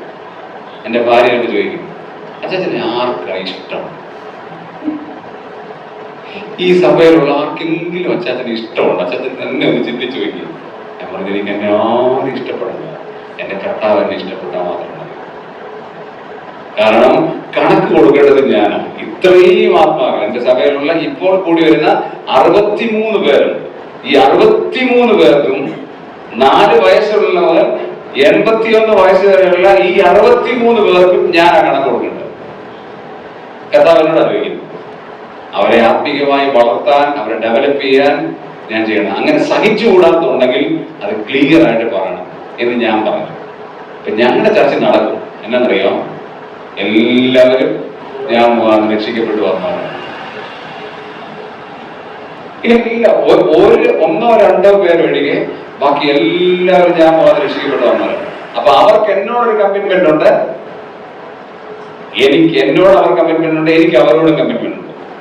അതാണ് അതിനകത്തെ ബേസ്മെന്റ് എന്ന് പറയുന്നത്. അതുകൊണ്ടാണ് അങ്ങനെ പറയാൻ പറ്റുന്നത്. അല്ലെങ്കിൽ എന്താ പറയും? കർണാടകത്തിൽ ഞങ്ങളെ വിളിക്കുന്ന പോലെ ഭരതനാ, പാലം കഴിഞ്ഞ് കയറി വന്നവനാണ് എന്ന് ഞങ്ങളെ അവിടെ പറയും. ഇപ്പൊ ആധാറും കാർഡും കന്നഡയൊക്കെ സംസാരിച്ചാലും എന്താ അറിയാം, നേത്രാവതി പാലം കഴിഞ്ഞ് കടന്നു വന്ന ഭരതനല്ലേ നീ എന്ന് മലയാളിയെ കുറിച്ച് അവിടെ ആളുകൾ പറയുന്ന പോലെ പറയും. പക്ഷെ ചർച്ചിലുള്ളവർ പറയാൻ പറ്റത്തില്ല. കാരണം അവർക്ക് വേണ്ടി രാപകലില്ലാതെ കഷ്ടപ്പെട്ട് അവർ ഡെവലപ്പ് ചെയ്ത് അവർ വളർത്തി വലുതാക്കി. അപ്പോ അവരുടെ പ്രിൻസിപ്പിൾസിന് എതിരായിട്ട് നമുക്ക് പറയാനായിട്ട് സാധിക്കും. അടുത്ത കാര്യം പറയുന്നത് അറിയാമോ? അപ്പോസ്തലന്മാരല്ലാതിരിക്കെ ചിലർ അപ്പോസ്തലന്മാരാണെന്ന് പറഞ്ഞവരെ ആ സഭ എന്ത് ചെയ്തു? പരീക്ഷിച്ചു. ഇപ്പൊ ഒരു അപ്പോസ്തലൻ ഇറങ്ങിയിട്ടുണ്ട്, നിങ്ങൾ കണ്ടു കാണും. യൂട്യൂബിലും ഫേസ്ബുക്കിലും വാട്സപ്പിലും മുഴുവൻ എവിടെ തിരിഞ്ഞാലും അപ്പോസ്തലനെ എന്ത് ചെയ്യാണ്? എടുത്തിട്ട് കൊടയാണ്. ഞാൻ ഈ സോഷ്യൽ മീഡിയയിൽ പിള്ളേർക്ക് വേണ്ടി പല പ്രോഗ്രാമും ചെയ്യുന്നതുകൊണ്ട് സോഷ്യൽ മീഡിയയിൽ ഭയങ്കര ആക്റ്റീവാണ്. എപ്പോഴും ഞാനിങ്ങനെ ചെക്ക് ചെയ്യും, ഞാൻ ആരാണെന്നാ പറഞ്ഞ്? അപ്പോസ്തലൻ. ആ വാക്കിന്റെ അർത്ഥം പോലും ശരിക്കും മനസ്സിലാകാത്ത ആളുകളാണ് ഞാൻ അപ്പോസ്തലൻ എന്ന് പറയുന്നത്. ഞാൻ അതിന്റെ ഉപദേശത്തിലേക്കൊന്നും പോകുന്നില്ല. പക്ഷെ ആ സഭ എന്ത് ചെയ്തു? അല്ലാത്തവർ എന്ത് ചെയ്തു? പരീക്ഷിച്ചു. ഇപ്പൊ ഒരാൾ പറയാണ്, നിങ്ങളുടെ സഹോദരങ്ങൾ പറയാണ്, ഞാൻ അപ്പോസ്തലനാണെന്ന് പറഞ്ഞാൽ നമ്മൾ അംഗീകരിക്കും? പിണറായി പറഞ്ഞ പോലെ എന്ത് പറയും? കടക്ക് പുറത്തെന്ന് പറയും. കാരണം നമുക്കത് അംഗീകരിക്കാൻ പറ്റത്തില്ല. അപ്പോസ്തലന്മാരല്ലാതിരിക്കുന്നവരെ ആ സഭ എന്ത് ചെയ്തെന്നറിയാമോ? അവരെന്ത് ചെയ്യുന്ന ഒരു പദമുണ്ട്, ഭയങ്കര രസകരമായത്. പരീക്ഷിച്ചു. മാത്രമല്ല അടുത്ത പറയുന്നത് എന്താ? കള്ളന്മാരെന്ന് കണ്ടു. നമ്മളെ ആരെങ്കിലും കള്ളനെന്നും കള്ളിന്നും വിളിച്ച ഇഷ്ടമാണോ? പറഞ്ഞേ, കേൾക്കുന്നത് തന്നെ നമുക്ക്. പക്ഷെ ഇവരെ കണ്ടിട്ട് അവരെ എന്ത് ചെയ്തു? കള്ളന്മാരെന്ന് മുദ്രകുത്തി. കാരണം ദൈവവചനത്തോട് കൂട്ടുചേർക്കുന്നവർ, ദൈവവചനത്തിന്റെ തത്വങ്ങൾക്ക് എതിരായി വന്നവർ സഭകളിൽ കയറിയതാണ് നമ്മുടെ സഭകളിലുള്ള ഏറ്റവും വലിയ ശാപം. ഞങ്ങള് അവിടെ വർക്ക് തുടങ്ങിയ സമയത്ത് 1998 ഞങ്ങൾ വർക്ക് തുടങ്ങിയ സമയത്ത് ദൈവസന്നിധിയിൽ ഞാൻ എടുത്ത ഏറ്റവും ഇമ്പോർട്ടന്റ് ആയ തീരുമാനം എന്തായിരുന്നു? ഞങ്ങൾ വർക്ക് ചെയ്ത് ഉണ്ടാകുന്നവരല്ലാതെ വേറെ ഒരൊറ്റ ഒരാളും വേണ്ട. അവിടെ ബിന്ദുക്കൂസാർ ഇഷ്ടം പോലെ ഉണ്ട്. നാട്ടിലുള്ള ബിന്ദുക്കൂസാരുടെ എല്ലാ ബ്രാഞ്ചുകളും അവിടെ ഉണ്ട്. IPC മുതൽ ഫുൾ ഗോസ്പൽ തുടങ്ങി ഏറ്റവും ചെറിയ വരെ സാധനം അവിടെ ഉണ്ട്. അപ്പൊ അവിടെ അടി ഉണ്ടാക്കുമ്പോൾ AGയിൽ അടി ഉണ്ടാക്കുമ്പോൾ ന്യൂ ഇന്ത്യയിലോട്ട് പോകും. ന്യൂ ഇന്ത്യയിൽ അടി ഉണ്ടാക്കുമ്പോൾ IPCയിലോട്ട് പോകും. IPCയിൽ അടി ഉണ്ടാക്കുമ്പോൾ ചർച്ച വെക്കുന്നുണ്ട്. അതെല്ലാം ഉണ്ട് അവിടെ. അപ്പൊ ഞങ്ങൾ തീരുമാനം എടുത്തു, ഒരൊറ്റ ഒരു കക്ഷികളെയും വേണ്ട. അങ്ങനെയാണെങ്കിൽ ഞങ്ങളുടെ സഭാപഠിപ്പ് ഇതിനേക്കാൾ ഇച്ചിരി വല്ല ഞങ്ങളുടെ സഭാപഠം നിറഞ്ഞാണ്. ക്വാളിറ്റിയിലാണ് ഇമ്പോർട്ടൻ്റ്, അതായത് ക്വാണ്ടിറ്റിയിലല്ല. ഒത്തിരി പേര്, നമുക്ക് ഇത്രയും ജനങ്ങളുണ്ട് കേട്ടോ, ഞങ്ങൾ വർക്ക് ചെയ്ത് ഇത്ര 10-65 പേരുണ്ടെന്ന് പറയുന്നതിനെക്കാട്ടും 20 പേരെ ഉള്ളോ മതി. ആ ഉള്ള ആളുകൾ എങ്ങനെയുള്ളവരാ? കള്ളന്മാരല്ല. അവരെങ്ങനെയുള്ളവരാ? ക്വാളിറ്റി ഉള്ളവർ. നമുക്ക് ആവശ്യം എന്താണ്? ക്വാളിറ്റിയാണ്. അത് ആര് കണ്ടു? എഫെസോസ് സഭ കണ്ടു. അടുത്ത കാര്യം നമ്മൾ വായിക്കുന്നത് ഇങ്ങനെയാണ്: അവരെ പരീക്ഷിച്ച് കള്ളന്മാരെന്ന് കണ്ടു. സഹിഷ്ണുതയെക്കുറിച്ച് നമ്മൾ ചിന്തിച്ചു. 6ാമത്തെ കാര്യം. 7ാമത്തെ കാര്യം വളരെ പ്രധാനപ്പെട്ടതാണ്. എന്റെ നാമനിമിത്തം എന്ത് ചെയ്തു? സഹിച്ചു. കർത്താവിന്റെ നാമനിമിത്തം നമ്മൾ എന്തെങ്കിലും സഹിച്ചിട്ടുണ്ടോ? സഹിച്ചോ? നമ്മളെല്ലാവരും സേഫ് സോണിലാണ് അല്ലേ? പക്ഷെ നമ്മുടെ പിതാക്കന്മാരോ? അവർ സഹിച്ചതിന് അളവില്ല. ഞാൻ ഈ ഉതിർന്ന മലരുകൾ എന്ന് പറഞ്ഞ പുസ്തകം, എനിക്ക് ഈ പിതാക്കന്മാരെ കുറിച്ച് പറയുന്നത് ഭയങ്കര നാവാണ്. ഉതിർന്ന മലരുകൾ എന്ന് പറയുന്ന പുസ്തകം വായിച്ചപ്പോൾ എൻ്റെ ഹൃദയത്തെ വളരെ ചലിപ്പിച്ച, എന്നെ പ്രചോദിപ്പിച്ച ഒരു സംഭവം. അങ്കമാലിയിൽ ഒരു ആള് രക്ഷിക്കപ്പെട്ട് സ്നാനപ്പെട്ടു വന്നു. ആ സ്നാനപ്പെട്ടു വന്ന ആ മനുഷ്യനെ മുടി വെട്ടാനായിട്ട് ബാർബർമാരെ വിലക്കി പോകരുതെന്ന് പറഞ്ഞു. അവർക്ക് വേറെ ഉപകരണങ്ങളൊന്നുമില്ല. ബാർബർമാരെ വിലക്കി അവിടെ പോകരുതെന്ന് പറഞ്ഞു. പിന്നീട് ശവം അടക്കി, അതാണ് ഏറ്റവും ശവം അടക്കിയ ശവം കൊണ്ടുപോയി അടക്കിയ ശവം പിറ്റേ ദിവസം നേരം വെളുത്തപ്പോൾ വീടിന്റെ തിണ്ണയിൽ, തിണ്ണ എന്ന് പറഞ്ഞാൽ നമുക്ക് മനസ്സിലാവും, നമ്മുടെ പത്തനംതിട്ടക്കാരുടെ ഭാഷയാണ് തിണ്ണ, വരാന്തയിൽ ഇരിപ്പുണ്ട്. ചെറിയൊരു മിറ്റം പോലുള്ള അതിന്റെ മേളിൽ ഒരു വരാന്ത ഉണ്ട്, അവിടെ ഇരിപ്പുണ്ട് ആ ഡെഡ് ബോഡി. നിങ്ങൾ ഓർത്ത് നോക്കി എന്താ ഒരവസ്ഥ. ആർക്ക് സംഭവിച്ചത്? നമ്മുടെ പിതാക്കന്മാർക്ക് സംഭവിച്ചത്. അവരതിന് വില കൊടുക്കേണ്ടി വന്നു. വലിയ വിശ്വാസത്തിന് വേണ്ടി എന്ത് ചെയ്തു? വില കൊടുക്കേണ്ടി വന്നു. അവർ ആരാധിച്ചത് മരത്തിന്റെ തണലിലാണ്. അതുകൊണ്ടാണ് അവർ കർത്തൃമേശയ്ക്ക് ഒരു കവർ എന്ത് ചെയ്ത് ഇട്ടത്. കാരണം കാക്കയും കിളികളും വന്ന് എന്ത് ചെയ്ത് അതിനകത്ത് കാഷ്ടിക്കരുത്, അതിനുവേണ്ടിയാണ് കവർ ഇട്ടത്. ഇപ്പൊ നമ്മൾ എന്ത് ചെയ്യാണ്? ആ സെയിം കവർ എന്ത് ചെയ്യാണ്? ഫോളോ ചെയ്തുകൊണ്ടിരിക്കുകയാണ്. പക്ഷെ അവര് ചെയ്തതിന് പിന്നീട് വലിയ രഹസ്യം ഉണ്ടായിരുന്നു. ഇതിനൊന്നും തടസ്സമാകരുതെന്നായിരുന്നു. അവര് സഹിച്ചത് എത്ര വലുതാണ്. ഇത് നമുക്കോ? ആരെങ്കിലും നമ്മളെ കളിയാക്കുന്നുണ്ടോ? ആഭരണം ഇടാതെ നമ്മൾ പോയാൽ ഇല്ല, അത് നമുക്ക് ഭയങ്കര ക്രെഡിറ്റ് അല്ലേ? ആണല്ലോ? അതെ. 100 പേരുടെ മുമ്പാകെ ചെല്ലുമ്പോൾ വിശ്വാസിയാണോ, ഏത് സഭയല്ല എന്ന് നമ്മളോട് എന്ത് ചെയ്യും? ചോദിക്കും. ഞങ്ങളെ കണ്ടാലൊന്നും ചോദിക്കത്തില്ല, പക്ഷെ എന്നെ കണ്ടാൽ ചോദിക്കും, പാസ്റ്ററാണോ? ടീഷർട്ട് ഇട്ടാലും ഇട്ടില്ലെങ്കിലും എന്ത് ചോദിക്കും? പാസ്റ്ററാണോ? ഞാൻ കുറച്ചു നേരം ഉച്ചയ്ക്ക് ഒരു വീട്ടിൽ പോകാൻ വേണ്ടി ഞാൻ അവിടെ ഇറങ്ങി നിന്നു. നമ്മുടെ ഉണ്ണിക്കുഞ്ഞാന്റെ വീട്ടിൽ ഇറങ്ങി നിന്നു. ഒരു 7 പേരോളം അപ്പുറത്തോട്ട് പാസ് ചെയ്തു. പാസ്റ്റർമാർ തന്നെ എല്ലാവരും കൈ കാണിച്ചു. കാറിലാ പോകുന്നത് അവര്. ഞാൻ വെള്ള ഷർട്ടായിട്ട് എന്ത് ചെയ്യാം? ആരാതുപോലും എനിക്കറിയത്തില്ല. പക്ഷെ പാസ്റ്റർമാർ കൈ എടുത്തിരുന്നവരാണ്. പ്രൈസിലോട് കാറിനകത്തിരുന്നവരാണ്. പ്രൈസിലോട് കണ്ടാൽ നമുക്ക് അറിയാവുന്നത് കൊണ്ട് പ്രൈസിലോട് പറയാതിരിക്കും. മോചനൊക്കെ കണ്ടാൽ അങ്ങനെ കാണും. അതുകൊണ്ട് എന്ത് ചെയ്യും? പ്രൈസിലോടൊക്കെ പറയും. ഇപ്പൊ റോജാനെ കാട്ടി വീശയൊക്കെ ഉള്ളതുകൊണ്ട് പറഞ്ഞില്ലായിരിക്കും, എന്നാലും പറയും. ദൈവമക്കളെ കാണുമ്പോൾ എന്ത് ചെയ്യും? പറയും. അതൊരു പ്രത്യേകമായ ഒരു അനുഭവമാണ്. നമ്മൾ സഹിക്കുന്നതിന് എന്തുണ്ട്? വളരെ കുറവാണ്. ഇപ്പൊ നമ്മുടെ മക്കളാണോ? അവരെന്തോ ഒരു സേഫ് സോണില്ല. അവർക്ക് വല്ല ബുദ്ധിമുട്ടുണ്ടോ? നല്ലൊരു ഷൂ വേണം, ഉടനെ പപ്പായും മമ്മിയും പോയി മണ്ണിൽ ഫുട്വേഴ്സിന്ന് പോയി മേടിച്ചുകൊണ്ട് വരും. ഇപ്പൊ മണ്ണിലൊന്നുമല്ല. പണ്ട് ഞങ്ങളുടെ കാലത്ത് മണ്ണിലായിരുന്നു. ഞങ്ങൾ BBA പഠിക്കുമ്പോൾ അവിടെയാണ് ഞങ്ങൾ ഏറ്റവും കൂടുതൽ പോകുന്നത്. അതുകൊണ്ട് ഞാൻ മണ്ണിൽ ഫുട്വേഴ്സിന്റെ കാര്യം പറഞ്ഞു. അപ്പൊ ഏറ്റവും പെട്ടെന്ന് പോയി മേടിച്ചു തരും. വല്ല ബുദ്ധിമുട്ടുണ്ടോ? ഒന്നുമില്ല. നിങ്ങളുടെ അപ്പനോടും അമ്മയോടും ചോദിക്കണം, നിങ്ങൾ എത്ര ബുദ്ധിമുട്ടാണ്. അവർ വിശ്വാസത്തിന് വേണ്ടി സഹിച്ചത് എത്ര വലുതാണ്. അതുകൊണ്ട് തലമുറകൾ എന്ത് ചെയ്തു? സ്തോത്രം. തലമുറകൾ എന്ത് ചെയ്തു? അനുഗ്രഹിക്കപ്പെട്ടു. ദൈവം ആദരിച്ചു. പണം തന്നൊന്നും ഞാൻ പറയുന്നില്ല. ദൈവം ആദരിച്ചു. തലമുറകളെ ദൈവം ആദരിച്ചു, യാതൊരു സംശയമില്ല. അവസാനം പറയാണ്, നിങ്ങൾ തളർന്നു പോകാത്തതും ഞാൻ അറിയുന്നു. ഈ തളർച്ച നമുക്ക് എപ്പോഴും ഉണ്ടാകാം. കഷ്ടത വരുമ്പോൾ, പ്രയാസം വരുമ്പോൾ, ദുഃഖം വരുമ്പോൾ എന്ത് ചെയ്യും? മെന്റലി നമ്മൾ തകരും, മാനസികമായി നമ്മൾ തകരും. എന്നിട്ട് നമ്മൾ ചോദിക്കുന്ന ഒരു ചോദ്യമുണ്ട്. ദൈവത്തിന് തന്നെ ചോദിക്കുമെന്ന് അറിയത്തില്ല, നമ്മളോട് തന്നെ ചോദിക്കും, എന്റെ കർത്താവേ, ഞാൻ ഇത്ര സിൻസിയറായിട്ട് ജീവിച്ചിട്ട് എനിക്ക് എന്തിനാണ് ഇത്ര കഷ്ടം. കർത്താവേ, ഞാൻ ഇത്രയും പ്രാർത്ഥിച്ചിട്ടും എന്റെ പ്രാർത്ഥന എന്താ ദൈവം? ഇത് പരിഭവമാണോ, പരിദേവനമാണോ, ദുഃഖമാണോ? കർത്താവേ, ഞാൻ എന്ത് ചെയ്തിട്ടാ എനിക്ക് ഇത്രയും രോഗം തന്നു?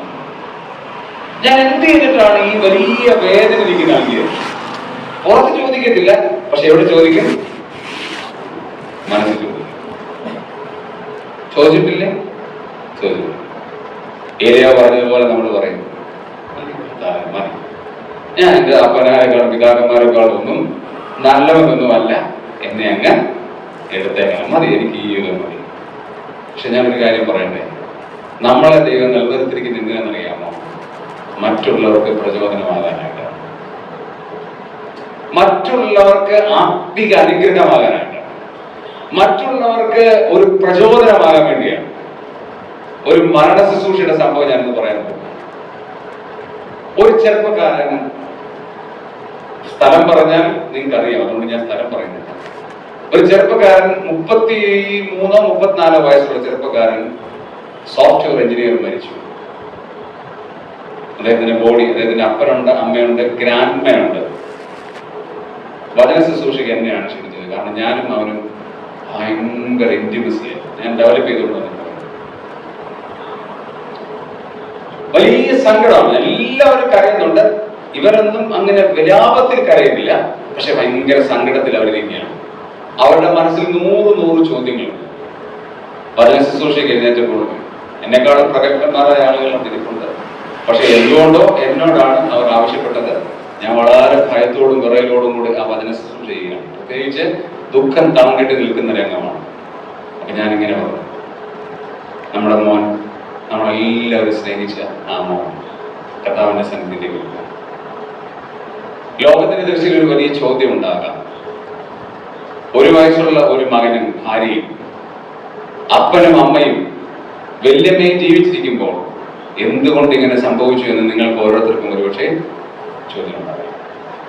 എന്നാൽ ഇവിടെ വന്നിരിക്കുന്ന എല്ലാവർക്കും ഒരു വലിയ ഉത്തരമാണ് ഈ പറഞ്ഞത്. നിങ്ങൾ അനേക ചോദ്യങ്ങൾ ചോദിക്കുന്നുണ്ടാകാം, പക്ഷെ ചോദ്യങ്ങളല്ല ഇവിടെ, ഒരു ഉത്തരമാണ്. ആ ഉത്തരം എന്താണെന്ന് ചോദിച്ചാൽ, ഇത്ര ദുഃഖകരമായ ഒരു സാഹചര്യത്തിലും അലമുറയിട്ട് കരയുന്നില്ല, ആരും അലമുറയിട്ട് വിലപിക്കുന്നില്ല. എന്റെ മകൻ പോയല്ലോ എന്ന് പറഞ്ഞ് ചങ്കിനടിച്ച് ആരും കരയുന്നില്ല. അതിന്റെ കാരണം ലോകത്തോട് വിളിച്ചു പറയുന്ന ഒരു സത്യമുണ്ട്. ഈ മകനെ ഏതാനും വർഷങ്ങൾക്ക് ശേഷം, ഏതാനും മണിക്കൂറുകൾക്ക് ശേഷം, ഒരുപക്ഷെ ഏതാനും വർഷങ്ങൾക്ക് ശേഷം ഞങ്ങൾ ആ മകനെ കാണും എന്നുള്ള ഏറ്റവും വലിയ പ്രത്യാശയാണ്. ഞാൻ അതിൻ്റെ ഒരു മറുവശം കൂടെ പറഞ്ഞു. ശരി, നിങ്ങൾ പറയാണ്, നിങ്ങൾ എല്ലാവരും വിലപിക്കുകയാണ്, ഒരുപാട് വ്യസനിക്കുന്നുണ്ട്, കരച്ചിലൊന്നുമില്ല. ഇത് കർത്താവ് നിങ്ങളുടെ വിലാപം കേട്ടിട്ട് പറയാണ്, മോനെ, ഞാൻ നിന്നെ തിരിച്ചു വിടാൻ പോവുകയാണ്. അതിന്റെ ഭാര്യ കരയുന്നുണ്ട്, മോൻ 1 വയസ്സ് മാത്രമുള്ള മോൻ, ഒന്നും അറിയാത്ത മോൻ കരയുന്നുണ്ട്. പപ്പ കരയുന്നു, മമ്മി കരയുന്നു, ഗ്രാൻഡ്മ കരയുന്നു. അതുകൊണ്ട് ഞാൻ എന്ത് ചെയ്തേക്കാം, നിന്നെ തിരിച്ചു വിട്ടേക്കാം എന്ന് ആ മോനോട് ചോദിച്ചാൽ ആ മോൻ പറയും, ഇല്ല, ഞാൻ ഈ നാട്ടിലേക്ക് പോകുന്നില്ല, നാശകരമായ ഈ ശരീരത്തേക്ക് ഞാൻ മടങ്ങിപ്പോകുന്നില്ല, എനിക്ക് ഈ സ്വർഗം മതി. കാരണം എന്താണെന്നറിയാമോ? ഈ സ്വർഗത്തിലുള്ള ഈ വലിയ സന്തോഷവും ആനന്ദവും ഞാൻ മനസ്സിലാക്കുമ്പോൾ ഈ ഭൂമിയിലേക്ക്, നരകതുല്യമായ ഈ ഭൂമിയിലേക്ക് ഞാൻ എന്തിനു പോകണം? ഞാൻ പോകുന്നില്ല ദൈവമേ, ഞാൻ അങ്ങോട്ടില്ല, ഞാൻ ഇവിടെ തന്നെ ഇരിക്കും എന്ന് ആ മകൻ പറയും. ഞാൻ ചോദിച്ച ചോദ്യം ഇതാണ്. നമുക്കുണ്ടാകുന്ന കഷ്ടതകളും നമുക്കുണ്ടാകുന്ന പ്രയാസങ്ങളും നമ്മുടേത് മാത്രമല്ല, മറ്റുള്ളവരുടെ മുമ്പാകെ ഒരു വലിയ അനുഗ്രഹ പാത്രമായി നമ്മെ ഇവിടെ ആക്കിയിരിക്കുകയാണ്. സ്തോത്രം, പ്രൈസ് ദി ലോർഡ്. അതിനുവേണ്ടിയാണ് ദൈവം നമ്മെ ഉണ്ടാക്കിയത്. മറ്റുള്ളവർ കണ്ടിട്ട് എന്ത് പറയണം? ആ സഹോദരിക്ക് അത്ര പ്രയാസം ഉണ്ടായിട്ടും സ്തോത്രം ചെയ്യുന്നല്ലോ, പ്രൈസ് ദി ലോർഡ് പറയുന്നല്ലോ, ഹല്ലേലൂയ പറയുന്നല്ലോ, നിരാശയില്ലല്ലോ, വേദനയില്ലല്ലോ. ഞങ്ങളുടെ ഒരു സ്കൂൾ, ആ സ്കൂള് മെന്റലി ചലഞ്ചഡ് ആയ ആളുകളുടെ സ്കൂളാണ്. ഞാൻ രാവിലെ പറഞ്ഞ സംഭവങ്ങൾ നിങ്ങൾക്ക് അറിയാവുന്നത് കൊണ്ട് നിങ്ങൾക്ക് പെട്ടെന്ന് ക്ലിക്ക് ചെയ്യും. ഞാൻ പറഞ്ഞത് ഞാൻ പബ്ലിക് പറയാൻ ആഗ്രഹിക്കുന്നില്ല. ആ സ്കൂളിൽ ഞാൻ ക്ലാസ് എടുക്കാനായിട്ട് ഇരിക്കുകയാണ്. കന്നഡയാണ്, ഞങ്ങളുടെ നാടിന്റെ കന്നഡയാണ്. അവിടെ ക്ലാസ് എടുക്കാൻ ചെന്നപ്പോൾ അവിടെ കണ്ട ഒരു കുഞ്ഞിനെ എന്റെ ആയുസ്സിൽ എനിക്ക് മറക്കാൻ പറ്റില്ല. ഒരു മാംസ കഷ്ണം കിടക്കുക, മാംസ കഷ്ണം മാത്രം. കണ്ണുണ്ടോ? കണ്ണുണ്ടോ. കൈയുണ്ടോ? ഹാഫേ ഉള്ളൂ. കാലുണ്ടോ? പകുതിയേ ഉള്ളൂ. ചെവി അല്പമേ ഉള്ളൂ. നോക്കിയാൽ ഒറ്റ നോട്ടത്തിൽ നോക്കിയാൽ മാംസ കഷ്ണം മാത്രമാണ്. ആ കുഞ്ഞിന്റെ അടുത്തിരുന്ന് ഒരമ്മ വിലപിക്കുകയാണ്. ഞങ്ങളുടെ കന്നഡ പറയും അവൾ കൂകുത്താറ എന്ന് പറയും. അവള് കൂകുകയാണ്, വിഷമിച്ച് സങ്കടപ്പെട്ടുകൊണ്ടിരിക്കുകയാണ്. ആ അമ്മയുടെ അടുത്ത് ഞാൻ ചെന്നു, അടുത്തിരുന്ന് ഞാൻ ചോദിച്ചു, യാക്കെ കുത്തി, എന്തിനാണ് കരയുന്നത് ചോദിച്ചു. ആ ചോദ്യത്തിന് തന്നെ പ്രസക്തിയില്ല. കാരണം എന്തിനാ കരയുന്നത് ചോദിച്ചാൽ തന്നെ പ്രസക്തിയില്ല. ഞാൻ ചോദിച്ചു, എന്തിനാ കരയുന്നത്, ഇപ്പൊ കരയുന്നതിന്റെ കാരണം എന്താണ്? ഉടനെ പറഞ്ഞു, ഈ സ്കൂളിലുള്ള മറ്റ് പിള്ളേരെ കണ്ടപ്പോൾ എന്റെ ഈ മോനെ കാണുന്നതാണ് എനിക്ക് ഏറ്റവും വലിയ സങ്കടം. ആ സ്ത്രീയോട് എന്ത് നമ്മൾ പറയും? ഞാനവിടെ ക്ലാസ് എടുക്കാൻ പോയിരിക്കും, പേരൻസ് ക്ലാസ് എടുക്കാൻ എന്നിരിക്കും. എന്ത് പറയും? ഞാൻ ദൈവത്തോട് പറഞ്ഞു, കർത്താവേ, ഈ ഇവിടെ ഉള്ളവരാണ് രക്ഷിക്കപ്പെട്ടവർ പോലും എല്ലാവരും ഹിന്ദുക്കളാണ്. മുസ്ലിംസ് ഒരു 3-4 പേരുണ്ട്, ക്രിസ്ത്യൻസ് ഒരു 5 പേര് കാണും. ബാക്കി മജോറിറ്റി 80 പിള്ളേർ പഠിക്കുന്നതിൽ ബാക്കി മുഴുവനും ഹിന്ദുക്കളാണ്. ഞാൻ അവരോട് എന്ത് പറയും? ദൈവം പെട്ടെന്ന് എന്റെ മനസ്സിലൊരാശയം. എന്റെ കൂട്ടുകാരെ ഞാൻ പറഞ്ഞൊരു വാചകം, ഓരോ കുട്ടിയും ഈ ലോകത്തിലേക്ക് ജനിക്കുമ്പോൾ എവിടെ ജനിക്കണമെന്ന് സ്വർഗത്തിലെ ദൈവത്തിന്റെ ആലോചന കമ്മിറ്റിയിൽ ദൈവം ഇങ്ങനെ ചിന്തിച്ചിട്ട് ഈ കുഞ്ഞിനെ ഏറ്റവും ബെസ്റ്റായ ഒരാളുടെ കയ്യിൽ കൊടുക്കണമെന്ന് ദൈവം എന്ത് ചെയ്യും? ആഗ്രഹിക്കും. കാരണം ആ കുട്ടി ജനിക്കാൻ പോവുകയാണ്, അവന് വൈകല്യങ്ങളുണ്ട്. ഈ വൈകല്യങ്ങളുള്ള കുഞ്ഞിനെ ഞാൻ ആരുടെ കയ്യിൽ കൊടുക്കും? ആരുടെ കയ്യിൽ കൊടുത്താൽ ഈ കുഞ്ഞ് പരിപാലിക്കപ്പെടും എന്നറിയാൻ ഞാൻ ഇങ്ങനെ സെർച്ച് ചെയ്തപ്പോൾ ദൈവം സെർച്ച് ചെയ്ത് ഏറ്റവും ബെസ്റ്റ് ഒരു മാതാവ് താങ്കളായിരുന്നു. അതുകൊണ്ടാണ് ഈ കുഞ്ഞിനെ താങ്കൾക്ക് നൽകിയതെന്ന്. ആ അമ്മ ക്ലാസ് എല്ലാം കഴിഞ്ഞതിന് ശേഷം എൻ്റെ അടുത്ത് വന്നിട്ട് പറഞ്ഞു, സാറേ, എൻ്റെ ജീവിതത്തിൽ ഇത്രയും ആശ്വാസകരമായ ഒരു പ്രസംഗം ഞാൻ കേട്ടിട്ടേയില്ല. ഞാൻ പറഞ്ഞതിന്റെ അർത്ഥം എന്താ മനസ്സിലായോ? നമുക്കൊക്കെ ഓരോ ദുരിതങ്ങളും ദുഃഖങ്ങളും ഒക്കെ നമ്മുടെ പ്രശ്നങ്ങൾ ഏറ്റവും വലുതാണ്. എന്നാൽ മറ്റുള്ളവരുടെ അടുത്തേക്ക് നമ്മളൊന്ന് നോക്കിയാലോ, മറ്റുള്ളവരുടെ പ്രശ്നവുമായിട്ട് നമ്മുടെ പ്രശ്നത്തെ ഒന്ന് താരതമ്യപ്പെടുത്തിയാലോ നമുക്ക് വല്ലതും ഉണ്ടോ? നമുക്കൊന്നുമില്ല. എന്തെങ്കിലും ഉണ്ടോ?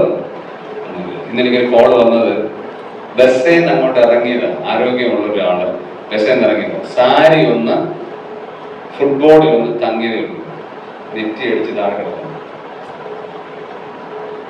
പെട്ടെന്ന് മംഗലാപുരത്തുള്ള മെഡിക്കൽ കോളേജിൽ കൊണ്ടുപോയെന്നാണ് റിപ്പോർട്ട് കിട്ടില്ല. രാത്രി വേണം റിപ്പോർട്ട് കിട്ടാൻ. ഞങ്ങളുടെ അടുത്തുള്ളൊരു സ്ത്രീയാണ്. ജസ്റ്റ് ഫുട്ബോളിന്റെ അകത്ത് സാരി ഒന്ന് ഉടക്കിയതേ ഉള്ളൂ. സംഗീതക്കാരൻ പറയുന്നത് എന്താ അറിയാം?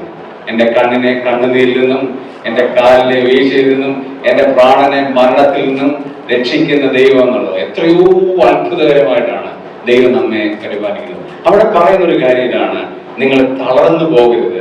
നമുക്ക് വരുന്ന കഷ്ടതകളായിക്കോട്ടെ, പ്രയാസങ്ങളായിക്കോട്ടെ, വേദനകളായിക്കോട്ടെ, ദുഃഖങ്ങളായിക്കോട്ടെ, ഇതൊന്നും എന്ത് ചെയ്യരുത്, നമ്മളെ തളർത്തരുത്. കാരണം നമ്മൾ തളർന്നാൽ നമ്മളോട് ബന്ധപ്പെട്ടിരിക്കുന്ന എല്ലാവരും എന്ത് ചെയ്യും? തളർന്നു പോകും. നമ്മളെന്തിനാണ് ദൈവം ഡിഫറെന്റ് ആയിട്ട് വെച്ചിരിക്കുന്നത്?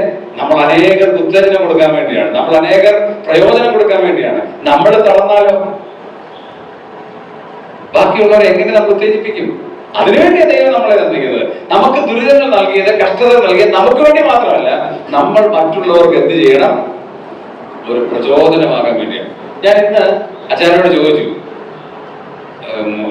ഞങ്ങൾ പ്രാർത്ഥിക്കുന്ന ഒരു സഹോദരിയുണ്ട് ഇവിടെ, ആ സഹോദരിയെ പരിചയപ്പെട്ടില്ലല്ലോ എന്ന് പറഞ്ഞു. ക്യാൻസർ രോഗികൾക്ക് വേണ്ടിയൊക്കെ ഞങ്ങൾ സ്ഥിരവും പ്രാർത്ഥിക്കുമ്പോൾ ഞങ്ങൾ പ്രാർത്ഥിക്കുന്ന ഒരു സഹോദരിയുണ്ട്. ആ സഹോദരി വന്നിട്ടുണ്ടായി. പറഞ്ഞു, അച്ഛൻ പറഞ്ഞ് വന്നിട്ടുണ്ടായിരുന്നു. ഞാൻ പറഞ്ഞു, കണ്ടില്ല, അവരൊക്കെ കാണാം.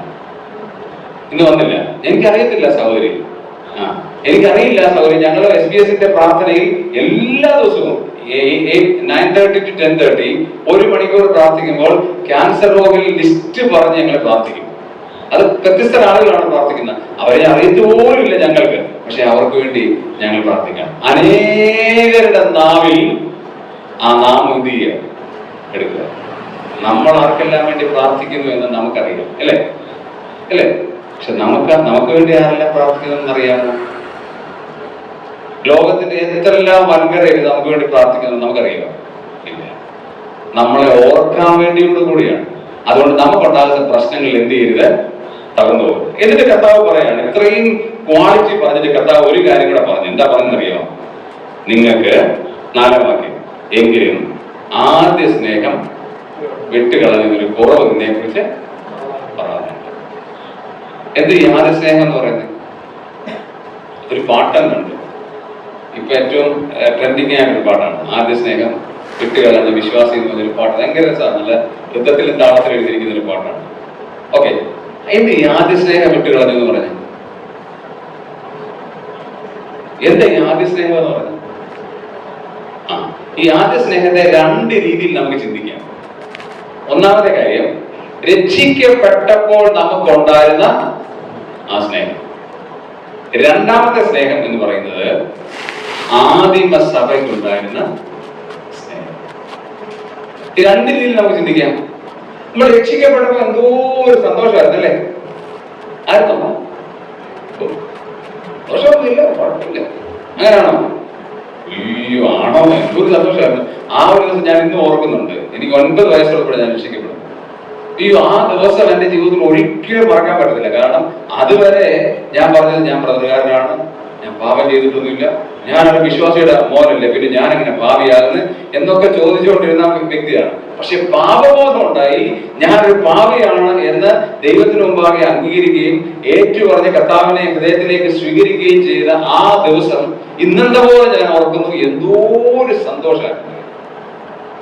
അന്ന് വിശ്വാസികളെ കാണാൻ എന്തോ ഒരു സന്തോഷമായിരുന്നു. ഇപ്പോഴും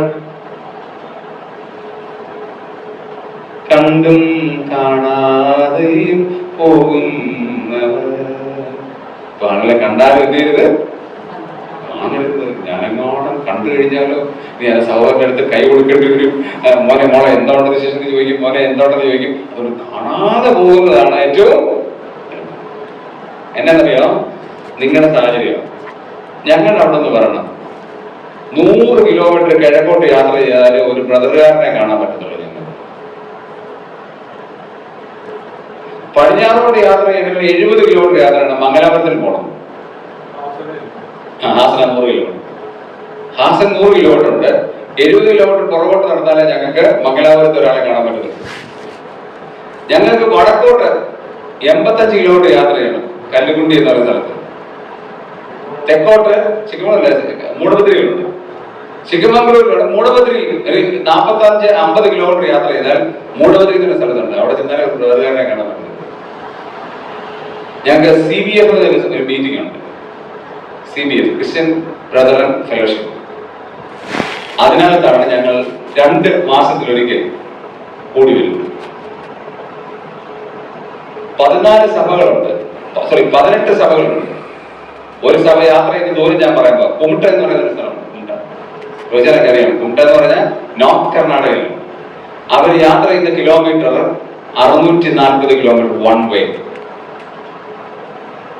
ഒറ്റ ഡേ യോഗത്തിന് അവർ യാത്ര ചെയ്യുന്നത് 640 കിലോമീറ്റർ ആണ്. നെല്ലിയാടിക്ക് എത്തണമെങ്കിൽ 640 കിലോമീറ്റർ യാത്ര ചെയ്യണം. നമ്മൾ പോകുന്നു 15 കിലോമീറ്റർ പോകില്ല. നമ്മൾ മേൽക്കൊഴിലുള്ള ബൈബിൾ ക്ലാസ്സിൽ നമ്മൾ എന്ത് ചെയ്യാൻ പോകരുത്. ചിന്തിച്ചു ഞാൻ. കാരണം അവരെ സംബന്ധിച്ചിടത്തോളം അവർക്കൊരു വിശ്വാസിയെ കാണുന്നത് എന്തോ ഒരു സന്തോഷം അറിയാം. മുക്കോമാരെന്ന് രക്ഷിക്കപ്പെടും. കൊമ്പ്ര എന്ന് പറയുന്ന സ്ഥലത്ത് മുഴുവൻ മുക്കോമാരാണ്. ഞങ്ങളവിടെ മീറ്റിംഗിൽ ചെന്നപ്പം അവിടുത്തെ അയലക്കറി, ഇത്രയും ടേസ്റ്റായ ഒരു അയലക്കറി എന്റെ ജീവിതത്തിൽ ഞാൻ കൂട്ടിട്ടില്ല. കാരണം എന്താണെന്നറിയാം, ചൂണ്ടയിട്ട് പിടിച്ചുകൊണ്ട് വന്നാല് ഫ്രഷ് ഉണ്ടാവും. പറഞ്ഞപ്പോ എന്റെ വായി വെള്ളം ഊറുന്നു. അത്രയ്ക്ക് ഫ്രഷ് അയലക്കറി. കാരണം അവര് വള്ളത്തെ പോയി തലേദിവസം ചൂണ്ടയിട്ടുകൊണ്ട് പിറ്റേ ദിവസം ദേവദാസന്മാർക്ക് കൊണ്ട് തന്നിരിക്കുക അയല വറുത്തതും അയലക്കറിയും. എല്ലാവരും മുക്കന്മാരുണ്ട്. അവിടെ രക്ഷിക്കപ്പെട്ടു വന്ന നമ്മളെയൊക്കെ കാണുമ്പോഴുള്ള സന്തോഷം നോക്കണം. എന്തോ ഒരു സന്തോഷം എന്നറിയാം. നമ്മളോ ഇത് ഞങ്ങളിവിടെ ഞാൻ കുമ്പനാട് സെൻട്രൽ സെക്രട്ടറി ആയിരുന്നപ്പം SPSC സെക്രട്ടറി ആയിരുന്നപ്പം ഒരു പിൻകോഡിനകത്ത്, എനിക്ക് പിൻകോഡ് ഇപ്പോഴും കാണാപ്പാടം അറിയാം, ഒരു പിൻകോഡിനകത്ത് 6 സഭയുണ്ട്. കാണാപ്പാടാ പിൻകോഡ്. കാരണം അന്ന് വാട്സപ്പ് ഒന്നും ഇല്ലല്ലോ, കുത്തിയിരുന്ന് എഴുതണമല്ലോ. 687 എന്ന് പറഞ്ഞ് ഞാനിങ്ങനെ എഴുതുക. ഇതെന്റെ ഓർമ്മയിലേക്കാണ്, 10 പ്രാവശ്യം എനിക്ക് ഓർമ്മയിൽ വരും. ഒരു പിൻകോഡിനടുത്ത് 6 സഭ. ഇവിടെ തന്നെ മണ്ണാർ കോളേജ്, മൈലപ്ര, മേക്കോടൂര്, വടശ്ശേരിക്കര. ഇതൊന്നും കുറ്റമല്ല, നല്ല കാര്യം. പക്ഷെ നമുക്ക് എന്ത് പോയി? പഴയ സ്നേഹം പോയി. നമ്മുടെ പിതാക്കന്മാർ പരസ്പരം കാണുമ്പോൾ എന്തായിരുന്നു പണ്ട് പറഞ്ഞുകൊണ്ടിരുന്നേ? എടാ മത്തായി, ഇന്ന് നീ വായിച്ച വാക്യം ഏതായിരുന്നു? എന്റെ വലിയപ്പന്മാരൊക്കെ ഞാൻ കേട്ടിട്ടുണ്ട്. എന്താ ഇന്ന് വായിച്ച വാക്യം? ഇന്ന് ദൈവം നിന്നോട് എന്താണ് സംസാരിച്ചത്? ഇപ്പം പിണറായി ഇറങ്ങുമോ? ഡീസലിന് വില കുറയുമോ? വാഴക്കായ്ക്ക് വില കൂടുമോ? നമ്മുടെ സംഭാഷണത്തിൽ പോലും എന്ത് വന്നു? ഈ ഇൻഫ്ലുവൻസ് വന്നു. ആദ്യ സ്നേഹം ഉണ്ടോ? അപ്പോസ്തല പ്രവൃത്തിയിലേക്ക് വന്നേ. ആദ്യ സഭയുടെ ഒരു ക്വാളിറ്റി പറയുന്നത് ഭയങ്കര രസകരമായിട്ടാണ്. അപ്പോസ്തല പ്രവൃത്തിയുടെ പുസ്തകം 2-ാം അധ്യായം അതിന്റെ 44 മുതൽ 47 വരെയുള്ള വാക്യത്തിൽ ഏകദേശം 9 കൂട്ടം കാര്യങ്ങൾ പറയുന്നുണ്ട്. അപ്പോസ്തല പ്രവൃത്തിയുടെ പുസ്തകം 2-ാം അധ്യായം 44 മുതൽ 47 വരെയുള്ള കാര്യം ഞാനൊന്ന് പറയാം. 1, വിശ്വസിച്ചവർ എല്ലാവരും എന്ത് ചെയ്തു? ഒരുമിച്ചിരുന്നു. നമ്പർ 1, ഒന്നാമത്തെ കാര്യം ഒരുമിച്ചിരുന്നു. 2, സകലവും പൊതുവകയെന്ന് എണ്ണി. 3, ജന്മഭൂമികളൊക്കെ വിറ്റിട്ട് അവനവൻ ആവശ്യമുള്ളതുപോലെ എല്ലാവർക്കും എന്ത് ചെയ്തു? പങ്കിട്ടു. 3-ാമത്തെ കാര്യം. 4-ാമത്തെ കാര്യം ഒരുമനപ്പെട്ടു. 5, ദിവസം ദേവാലയത്തിൽ കൂടി വന്നു. 6, വീട്ടിൽ അപ്പം നുറുക്കി. 7, ഉല്ലാസവും ഹൃദയ പരമാർത്ഥതയും കൊണ്ട് ഭക്ഷണം കഴിച്ചു. 8, ദൈവത്തെ സ്തുതിച്ചു. 9, സകല ജനത്തിന്റെയും കൃപ അനുഭവിച്ചു. ഈ 9 കാര്യത്തിനകത്ത് 3 കാര്യം ഞാൻ പറയാൻ പോകുന്നു. ആദിമ സഭയ്ക്കുണ്ടായിരുന്ന 3 ക്വാളിറ്റി. ഒന്നാമത്തെ ക്വാളിറ്റി, വിശ്വസിച്ചവരെല്ലാവരും ഒരുമിച്ചിരുന്നു. ഇന്ന് ഒരുമിച്ചിരിക്കുന്നുണ്ടോ?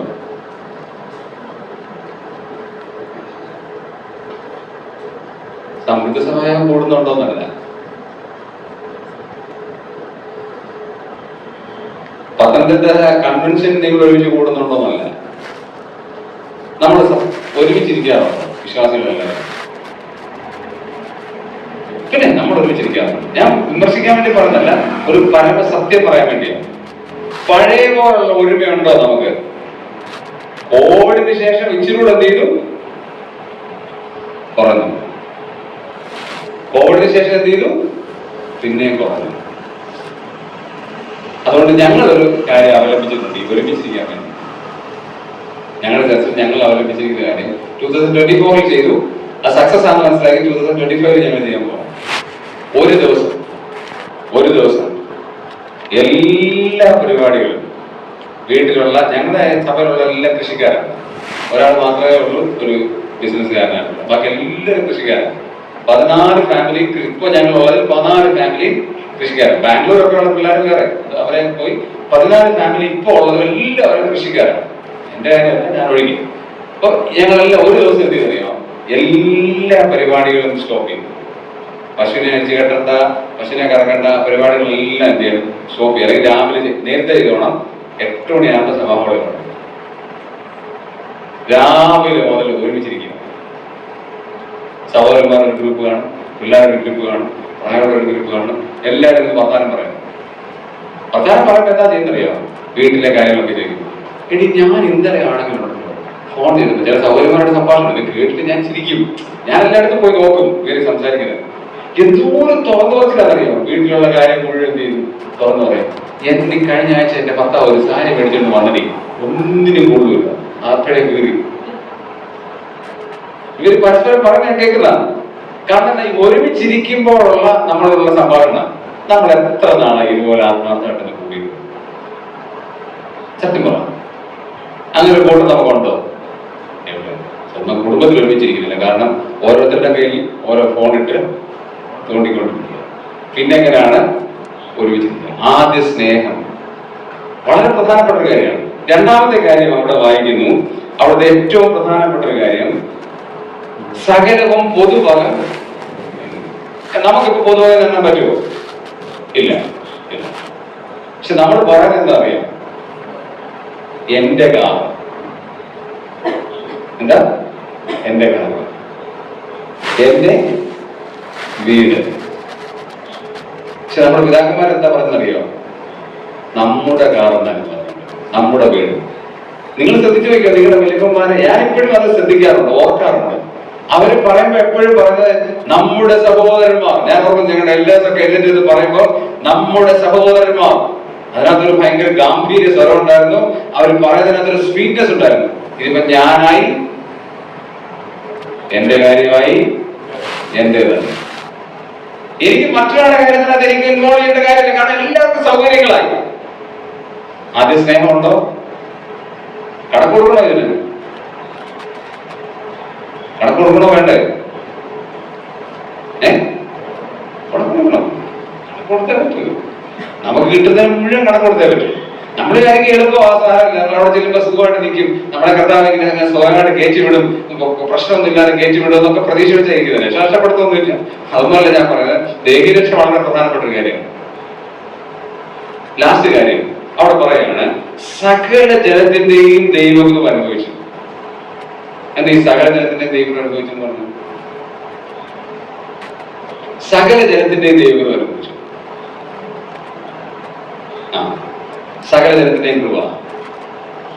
ഇവിടെ സ്നേഹസന്ധ്യൊക്കെ ഉണ്ടല്ലോ ഇടയ്ക്കല്ലേ? നമുക്ക് നാളെ ഉണ്ടാവില്ലേ? നാളെ ഉണ്ട്.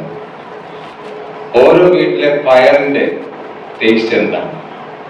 പായസത്തിന്റെ ടേസ്റ്റ് നാളെ പറയാൻ പോവാ നമ്മള്. അതാണ് സകല ജനത്തിന്റെയും ഭക്ഷണത്തിന്റെ കൃപ. ഭക്ഷണത്തിനുണ്ടാകും. അത് മാത്രമല്ല, നമ്മൾ ഒരുമിച്ചിരിക്കുമ്പോൾ ഓരോ വീട്ടിലെ ദൈവം ഓരോ വ്യക്തികളെ ഓരോ കുടുംബത്തിലാക്കി വെച്ചിരിക്കുന്നത് പോലെ നമ്മുടെ സഭയാകുന്ന ശരീരത്തിൽ ക്രിസ്തുവാകുന്ന തലയുടെ അവയവങ്ങളായിട്ട് നമ്മളെ ഓരോരുത്തരെയും ആക്കി വെച്ചിരിക്കും. ഓരോരുത്തർക്കും ഓരോ സ്പെഷ്യൽ ഗിഫ്റ്റ് അദ്ദേഹം കൊടുത്തിരിക്കുന്നു ദൈവസഭയിൽ. ഇപ്പൊ മണ്ണാർക്കുളഞ്ഞി സഭയിൽ ആപ്റ്റായിട്ടുള്ള ആളുകളെ അദ്ദേഹം നിയമിച്ചിരിക്കുന്നത്. പാട്ട് പാടാൻ കഴിവുള്ളവരില്ലേ ഇവിടെ? ശുശ്രൂഷിക്കാൻ കഴിവുള്ളവരുണ്ടോ? തൂക്കം കഴിവുള്ളവരുണ്ടോ? ഞാൻ ശ്രദ്ധിച്ചു. സൗകര്യങ്ങൾ ഞങ്ങൾ നാളത്തേക്ക് ക്ലീൻ ചെയ്യുവാണ്, നിങ്ങളൊക്കെ പൊക്കോ, ഞങ്ങൾ പിന്നെ വന്നേക്കാം എന്ന് പറഞ്ഞാൽ ക്ലീൻ ചെയ്യാൻ വേണ്ടി ഞങ്ങൾ റെഡിയാണ്. കുറെ പേര് അതിനു വേണ്ടിയാണ്. കുറെ പേര് ഒന്നുമില്ല, അവർക്ക് പറ്റത്തില്ല, ആരോഗ്യമില്ല, അവരാവശ്യമാണ്. വലിയ വലിയ കമ്പനി ചെന്ന് കഴിഞ്ഞാൽ ചില തൂണ് വെറുതെ അവിടെ നിൽപ്പുണ്ട്.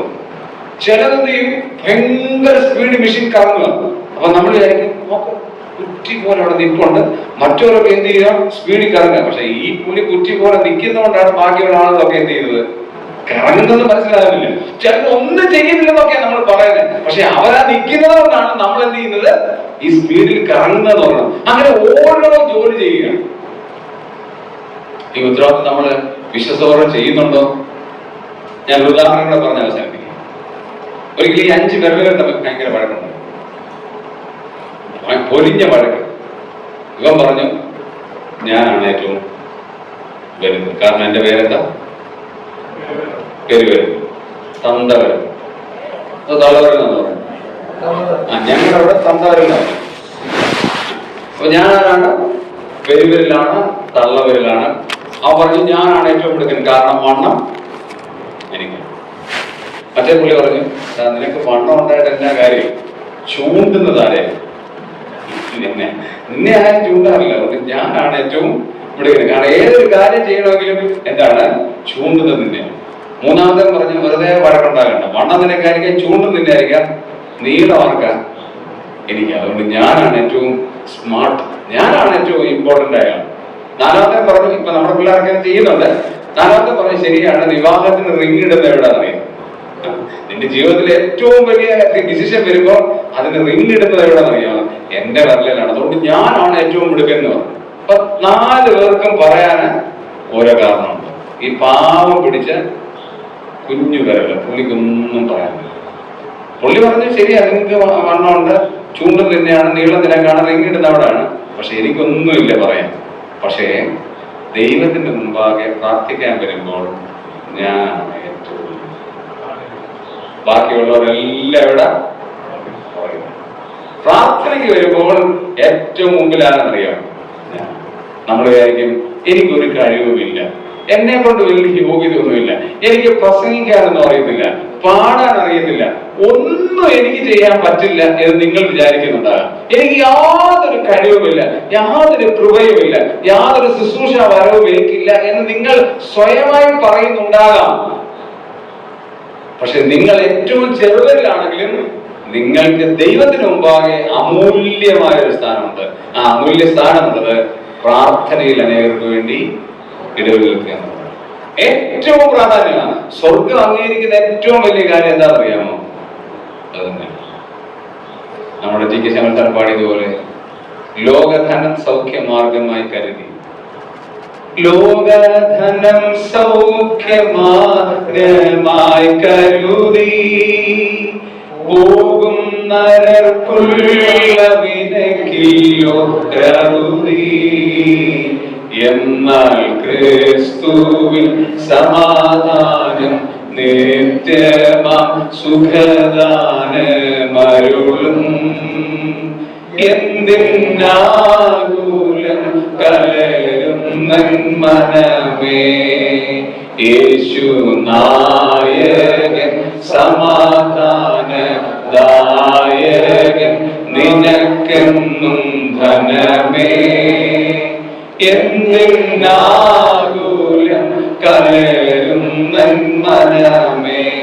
താൻ എഴുതി വെച്ചിരിക്കുന്ന വരികൾ എത്ര അർത്ഥമാണ്! ഈ ലോകധനം സൗഖ്യമായി പോകുന്ന നരർക്കുള്ള വിനയ്ക്കുള്ളൊരു അറുതി. ഏറ്റവും വലിയ സ്വത്ത് എന്താണെന്നറിയുമോ? ഒരു ക്രിസ്തുവിലുള്ളവനെ പോൽ ഇത്രമാ ധനികനില്ലെന്ന് അറിയുക. നമുക്ക് ഏറ്റവും വലിയ സ്വത്ത് തന്നിരിക്കുന്ന ആരാന്നറിയോ? ക്രിസ്തു എൻ്റെ ഉള്ളിൽ, ഞാൻ ക്രിസ്തുവിന്റെ സ്വന്തമാണ്. ഇതിനേക്കാളും വലിയ സ്വത്തുണ്ടോ? ഈ സ്വത്ത് നമുക്ക് ദൈവം നൽകിയപ്പോൾ ഈ ദൈവകൃപ ആരിലേക്ക് പകരണം? മറ്റുള്ളവരിലേക്ക് പകരണം. അതാണ് സകല ജനത്തിന്റെയും കൃപ മറ്റുള്ളവരിലേക്ക് പകരണം. അവർക്കുണ്ടായിരുന്ന ചെറിയ കാര്യങ്ങൾ, അവർക്കുണ്ടായിരുന്ന അതായത് ഏറ്റവും മൈന്യൂട്ട് കാര്യങ്ങൾ പോലും ദൈവത്തിന്റെ നാമത്തിന്റെ മഹത്വത്തിന് വേണ്ടി അവർക്ക് പ്രയോജനപ്പെടാൻ കഴിയും. നമുക്കുള്ള ചെറിയ കാര്യങ്ങളായിക്കോട്ടെ, ചെറിയ വീടായിക്കോട്ടെ, ചെറിയ വാഹനമായിക്കോട്ടെ, ചെറിയ സൗകര്യമായിക്കോട്ടെ, അതെല്ലാം ദൈവജനത്തിന്റെ നന്മയ്ക്ക് വേണ്ടിയാണ്. മറ്റുള്ളവർക്ക് ആശ്വാസമാകാനാണ്, മറ്റുള്ളവർക്ക് പ്രചോദനമാകാനാണ്. ആ സഭയ്ക്ക് അങ്ങനെ ഒരു കാര്യം ഉണ്ടായിരുന്നു. പക്ഷെ അവരതെന്ത് ചെയ്തു? വിട്ടുപോയി. നമുക്കങ്ങനെ ആകാതിരിക്കാൻ സ്വർഗത്തിലെ ദൈവം നമ്മെ സഹായിക്കും.